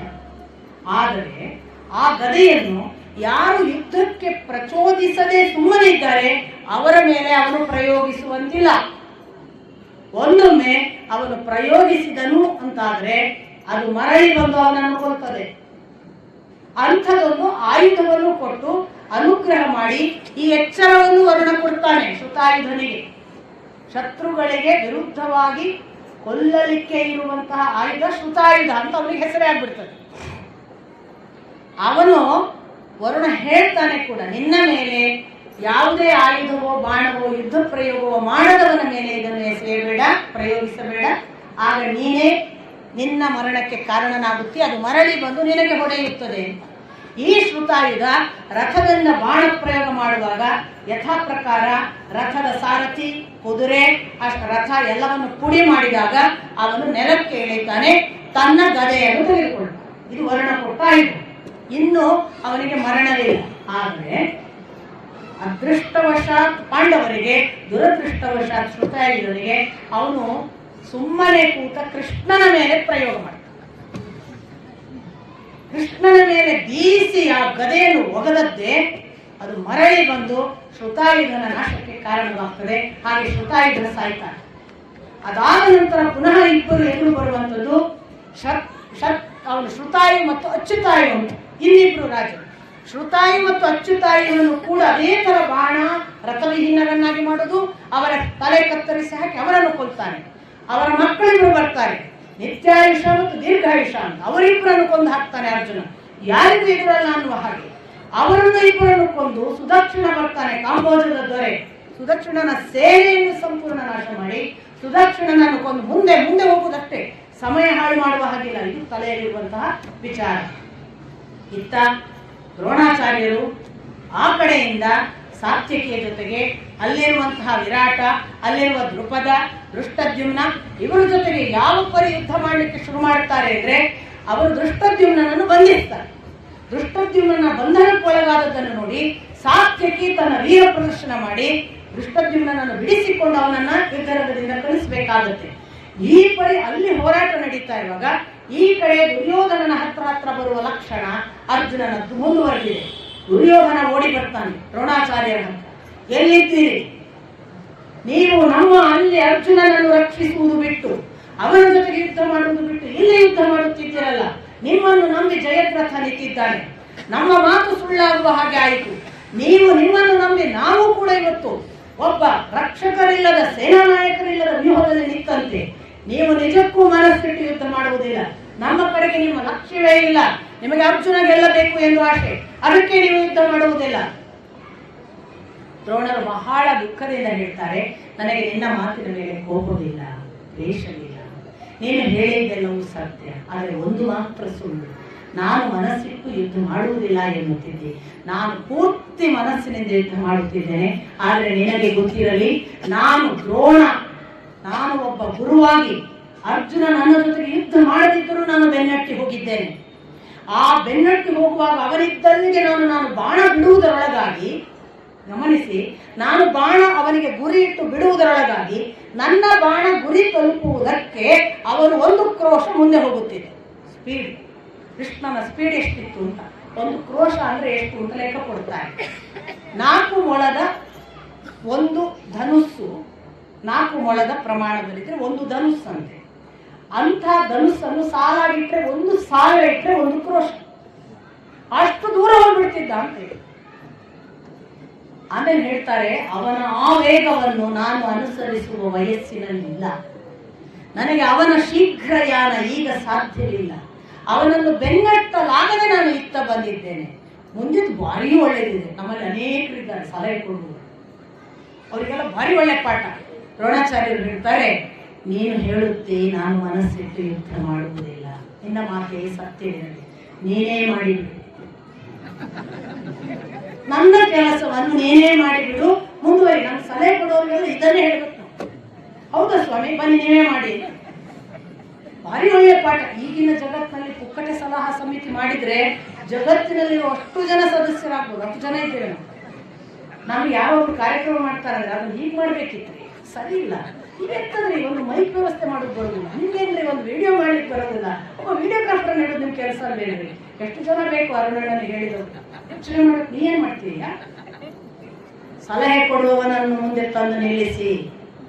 ದ್ರೋಣಾಚಾರ್ಯರು ಭಾರಿ ಒಳ್ಳೆಯ ಸೂಚನೆ. ಭೀಷ್ಮಾಚಾರ್ಯರು ಪಾಪ ಹೇಳಿಲ್ಲ, ಈಗ ದ್ರೋಣಾಚಾರ್ಯರು ಭಾರಿ ಚಂದ ಹೇಳಿದ್ರು. ಹೇಗೂ ನಾನು ಮನಸ್ಸಿಟ್ಟು ಯುದ್ಧ ಮಾಡುವುದಿಲ್ಲ, ನೀನಿದ್ದೀಯಲ್ಲ ಪೂರ್ಣ ಮನಸ್ಸು ಕೊಟ್ಟು ಯುದ್ಧ ಮಾಡುವ, ನೀನು ಮಾಡು.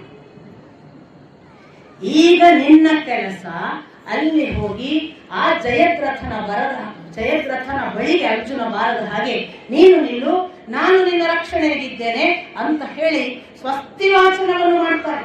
ಎಲ್ಲ ದೇವತೆಗಳ ಅನುಗ್ರಹ, ಎಲ್ಲ ರಾಜರ್ಷಿಗಳ ಹೆಸರು ಹೇಳಿ ಅವರ ಅನುಗ್ರಹ, ಪ್ರತಿ ದೇವಿಗಳ ಹೆಸರು, ದೇವಿಯರ ಹೆಸರು ಹೇಳಿ ದೇವಿಯರ ಅನುಗ್ರಹ, ಪ್ರತಿ ಒಂದು ಪರಬ್ರಹ್ಮನಿಂದ ತೊಡಗಿ ರಾಜರ್ಷಿ, ನದಿಗಳು ಎಲ್ಲರೂ ಆಶೀರ್ವಾದ ಮಾಡ್ತಾರೆ. ದ್ರೋಣಾಚಾರ್ಯರು ಯಾಕೆ ಮಾಡಿದ್ರು? ಬಹಳ ಇಂಟ್ರೆಸ್ಟಿಂಗ್. ನಾನು ಸೇನಾಪತಿ, ಕೈ ಬಿಡ್ಲಿಕ್ಕಿಲ್ಲ. ಒಂದು ಇನ್ನೊಂದೇನು, ನಾನು ಹೋರಾಟ ಮಾಡದೇ ಇದ್ರೂ ಕೂಡ ನನ್ನ ತಪಸ್ಸಿನ ಭಾಗವಾಗಿ ಅವರಿಗೆ ಅನುಗ್ರಹ ಮಾಡ್ತೇನೆ. ಅಟ್ಲೀಸ್ಟ್ ಗೆಲ್ಲುವುದಕ್ಕೆ ಸೇನಾಪತಿಯಾಗಿ ನನ್ನ ಕರ್ತವ್ಯ ಪಾಲನೆ. ಮೂರನೇದು ಬಹಳ ಇಂಟ್ರೆಸ್ಟಿಂಗ್, ಅವರು ಬರೇ ಹೋಗು ಯುದ್ಧ ಮಾಡು ಹೇಳಿದ್ರು. ಅವ್ರು ಏನ್ ಹೇಳಿದ್ರು ಗೊತ್ತಾ? ನನ್ನ ಬಳಿ ಒಂದು ಕವಚದ ವಿಶೇಷ ಸಾಧನ ಅನುಗ್ರಹ ಇದೆ. ಅದು ಎಂಥ ಕವಚ ಅಂದ್ರೆ, ವೃತ್ರಾಸುರನ ಜೊತೆಗೆ ಇಂದ್ರ ಯುದ್ಧ ಮಾಡುವಾಗ ಇಂದ್ರ ಇನ್ನೇನು ಸೋಲುತ್ತಾನೆ ಅನ್ನುವ ಸಂದರ್ಭದಲ್ಲಿ ಶಿವನನ್ನು ಪ್ರಾರ್ಥಿಸಿಕೊಂಡು ಶಿವನು ತಾನೊಂದು ಮಂತ್ರವನ್ನು ಅಭಿಮಂತ್ರಿಸಿ ಕೊಟ್ಟ ಕವಚ. ಆಗ ಶಿವ ಹೇಳಿದ್ದನಂತೆ, ನೀನು ಕವಚ ಧರಿಸಿರುವವರೆಗೆ ಸೋಲುವುದಿಲ್ಲ. ಅಂಥ ಕವಚವನ್ನು ವೃತ್ರಾಸುರನನ್ನು ಗೆದ್ದ ಬಳಿಕ ಶಿವ, ಆ ಇಂದ್ರ ಅದನ್ನು ತನ್ನ ಗುರುಗಳಿಗೆ ಕೊಟ್ಟ.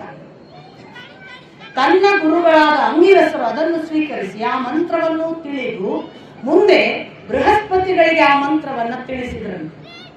ಬೃಹಸ್ಪತಿಗಳಿಂದ ಆ ಮಂತ್ರ, ಆ ಕವಚ ಮಂತ್ರ, ಅದನ್ನು ಅಗ್ನಿವೇಶರು ಪಡೆದರು. ಅಗ್ನಿವೇಶರು ದ್ರೋಣಾಚಾರ್ಯರಿಗೆ ಗುರುಗಳು. ಅಗ್ನಿವೇಶರು ದ್ರೋಣಾಚಾರ್ಯರಿಗೆ ಆ ಕವಚ ಮಂತ್ರವನ್ನ ಬೋಧಿಸಿ, ನೀನು ಈ ಕವಚ ಮಂತ್ರವನ್ನು ಬೋಧಿಸಿ ಕವಚ ಕೊಟ್ಟರೆ ಆ ಕವಚ ಇರುವವರೆಗೆ ಎದುರಾಳಿ ವಧೆ ಮಾಡಕ್ಕಾಗಲ್ಲ. ಆ ಕವಚವನ್ನು ದ್ರೋಣಾಚಾರ್ಯರು ದುರ್ಯೋಧನನಿಗೆ ಕೊಟ್ಟು, ಇದನ್ನು ಧರಿಸು, ನೀನು ಈ ಕವಚ ಧರಿಸಿರುವವರೆಗೆ ಯಾರೂ ವಧಿಸಲಿಕ್ಕೆ ಸಾಧ್ಯವಿಲ್ಲ, ಅರ್ಜುನನ ಯಾವ ಬಾಣಗಳು ನಿನ್ನನ್ನು ಘಾತಿಸುವುದಿಲ್ಲ, ಹೋಗಿ ಬಾ, ನಿನಗೆ ಮಂಗಳವಾಗು. ಇತ್ತ ಅರ್ಜುನ ಹೊರಟೇ ಇದ್ದ, ನಿಲ್ಲಲಾರದೆ ಹೊರಟ. ಎದುರಿಗೆ ಬಂದ ಎಲ್ಲ ಸುದಕ್ಷಿಣ ಆಯಿತು. ಯಾವ ನಾನು ಹೇಳಿದ ಎಲ್ಲ ವೀರರನ್ನು ಕೊಲ್ತಾ ಅಷ್ಟರಲ್ಲಿ ಅವಂತಿ ದೇಶದ ವಿಂದಾನವಿಂದರು ಬಂದರು. ವಿಂದನನ್ನು ಕೊಂದ, ಅನುವಿಂದನನ್ನು ಕೊಂದ ಬಳಿಕ ನೋಡಿ ಅರ್ಜುನ ಮಹಾ ಕಂಪ್ಲೀಟ್ ಮ್ಯಾನ್ ಅನ್ನೋದಕ್ಕೆ ಬೇರೆ ಬೇರೆ ಉದಾಹರಣೆಗಳಿವೆ. ಅವನು ತಕ್ಷಣ ಕೃಷ್ಣನನ್ನು ಕೇಳ್ತಾನೆ, ನಾನು ಯುದ್ಧ ಮಾಡುವ ಭರವಸೆಯ ಓಟದಲ್ಲಿದ್ದೇನೆ, ಕುದುರೆಗಳು ದಣಿದಿರಬಹುದು ಕೃಷ್ಣ, ಹೇಗೆ ಮಾಡೋಣ? ನಮ್ಮ ಯುದ್ಧ ಮುಂದುವರಿಸೋಣವೇ ಅಥವಾ ಕುದುರೆಗಳಿಗೆ ನೀರು ಕುಡಿಸುತ್ತೀಯಾ? ಕೃಷ್ಣ ಹೇಳಿದ, ಕುದುರೆಗಳಿಗೆ ನೀರು ಕುಡಿಸುವುದು ಒಳ್ಳೆಯದು. ಹೌದು, ನೀನೀಗಲೇ ಕುದುರೆಗಳನ್ನು ನೀರು ಕುಡಿಸಿ ಅವುಗಳ ಮೈಗೆ ನಟ್ಟ ಬಾಣಗಳನ್ನು ತೆಗೆದು ಅವುಗಳನ್ನು ಒಂದಿಷ್ಟು ಸಮಾಧಾನ ಆಗುವವರೆಗೆ ತಂಪಿನಲ್ಲಿ ಉಳಿಸಿ ಬಾ, ನಾನೊಬ್ಬನೇ ಇಲ್ಲಿ ಯುದ್ಧ ಭೂಮಿಯಲ್ಲಿ ನೆಲಕ್ಕಿಳಿದು ಯುದ್ಧ ಮಾಡುತ್ತೇನೆ ಅಂತ ನಿಂತು ಬಿಡ್ತಾನೆ. ಗಾಂಡೀವ ಧನುಸ್ಸು ಹಿಡ್ಕೊಂಡು ಒಬ್ಬನೇ ನಿಂತರೆ ಅವನ ಹಿಂದೆ ಬಂದ ಯುಧಾನ ಅಂದ್ರೆ ಸಾತ್ವಿಕಿ, ಯುಧಾಮನ್ಯು ಎಲ್ಲ ಬರ್ತಾರೆ. ಅವ್ರು ಯಾರನ್ನು ಒಳಗೆ ಬಿಡೋದಿಲ್ಲ. ಆ ವ್ಯೂಹದಲ್ಲಿ ಅರ್ಜುನ ಮಾತ್ರ ಒಳ ಪ್ರವೇಶ ಮಾಡಿರ್ತಾನೆ. ಹೀಗಾಗಿ ಅರ್ಜುನ ಒಬ್ಬನೇ ನಿಂತು ಅಷ್ಟೂ ಜನರನ್ನು, ಎಷ್ಟು ಜನ ಎದುರು ಬರ್ತಾರೆ ಅಷ್ಟು ಜನರನ್ನು ತನ್ನ ಗಾಂಡೀವದಿಂದ ಕೊಲ್ತಾ ಹೋಗ್ತಾನೆ. ಇತ್ತ ಕೃಷ್ಣ ನೀರು ಕುಡಿಸ್ಲಿಕ್ಕೆ ಹೋದವ. ನೋಡಿ ಮತ್ತೆ ಸೆನ್ಸಿಟಿವಿಟಿ ಎಷ್ಟಿರಬೇಕು ನನಗೆ ಅಂತ. ಕೃಷ್ಣ ಬಂದು ಹೇಳ್ತಾನೆ, ಅರ್ಜುನ, ಅಲ್ಲಿರುವ ನೀರು ಅದರ ಮೈ ತೊಳೆಯುವುದಕ್ಕೆ ಯೋಗ್ಯವಾಗಿದೆ, ಕುಡಿಯುವುದಕ್ಕೆ ಯೋಗ್ಯವಾಗಿಲ್ಲ. ಪ್ರಾಣಿ ಕುಡಿಯುವಾಗಲೂ ನೀರು ನೋಡಿ ಕೊಡಬೇಕು. ಅದು ಯಾವ್ಯಾವ ನೀರು ಕುಡಿಸ್ತೀವಿ, ಎಷ್ಟು ಸೂಕ್ಷ್ಮತೆ. ಕೃಷ್ಣ ಎಷ್ಟು ಪಾಠ ಹೇಳ್ತಾನೆ. ಕೃಷ್ಣ ರಥ ಏರುವಾಗ ಅದಕ್ಕೆ ಪ್ರದಕ್ಷಿಣೆ ಬಂದು ನಮಸ್ಕರಿಸಿ ರಥ ಏರ್ತಿದ್ದ ಅಂತ ಮಾತಿದೆ. ಬದುಕಲ್ಲಿ ನಡಿಬೇಕಾದ ಕ್ರಮಗಳನ್ನು ಕೃಷ್ಣ ಎಷ್ಟು ಕಲಿಸಿದ್ದಾನೆ. ತಕ್ಷಣ ಅರ್ಜುನ ಅದಕ್ಕೇನಂತೆ ಅಂದನಂತೆ ಒಂದು ಬಾಣ ತೆಗೆದ ನೆಲಕ್ಕೆ ತಾನು ಅಭಿಮಂತ್ರಿಸಿ ಪರ್ಜನ್ಯ ಅಸ್ತ್ರ ತೆಗೆದು ಆ ದಿವಸ ಭೀಷ್ಮರಿಗೆ ಬಿಟ್ಟ ಹಾಗೆ ಇಲ್ಲಿ ಬಿಟ್ಟ. ನೀರಿನ ಸರೋವರ ಉತ್ಪತ್ತಿಯಾಯಿತು. ಅಲ್ಲಿ ಪುನಃ ತಾನೇ ಬಾಣಗಳಿಂದ ಒಂದು ಮಾಡಿದನಂತೆ, ನೆರಳು ಶರಗೃಹ ಅಂತ ಬಾಣದ ಮನೆ ಮಾಡಿ, ನೀನು ಅವುಗಳಿಗೆ ಎಷ್ಟು ಬೇಕೋ ಅಷ್ಟು ವಿಶ್ರಾಂತಿ ಕೊಡಿಸು, ಮೈ ತೊಳೆ. ಆ ಕುದುರೆಗಳು ಆ ವಿಶ್ರಾಂತಿ ತಗೊಳ್ಳೋದು ನೆಲದಲ್ಲಿ ಉರುಳಾಡಲಿಕ್ಕೆ ಬಿಡು, ಹೊರಳಾಡಲಿ, ಧೂಳಿನಲ್ಲಿ ಹೊರಳಾಡಿ ಅವುಗಳು ಸಂತುಷ್ಟವಾದ ಮೇಲೆ ಬಾ ಅಂತ ಯುದ್ಧ. ಇಷ್ಟು ಯುದ್ಧ ಮಾಡ್ತಾ ಮಾಡ್ತಾ ಮಾಡ್ತಾ ಎದುರಿಗೆ ಜಯದ್ರಥ ಕಾಣಿಸಲಿಕ್ಕೆ ಪ್ರಾರಂಭ ಮಾಡಿದ್ದಾನೆ. ಅರ್ಜುನ ಹತ್ತು ಒಂದು ಮಾಂಸದ ತುಕುಡಿಯ ಮೇಲೆ ಬೀಳುವ ರಭಸದಲ್ಲಿ ಹೇಗಿರುತ್ತೆ ಹಾಗೆ ಹೊರಟಿದ್ದಾನೆ. ಮುಂದೇನಾಯಿತು ನಾಳೆ ನೋಡೋಣ.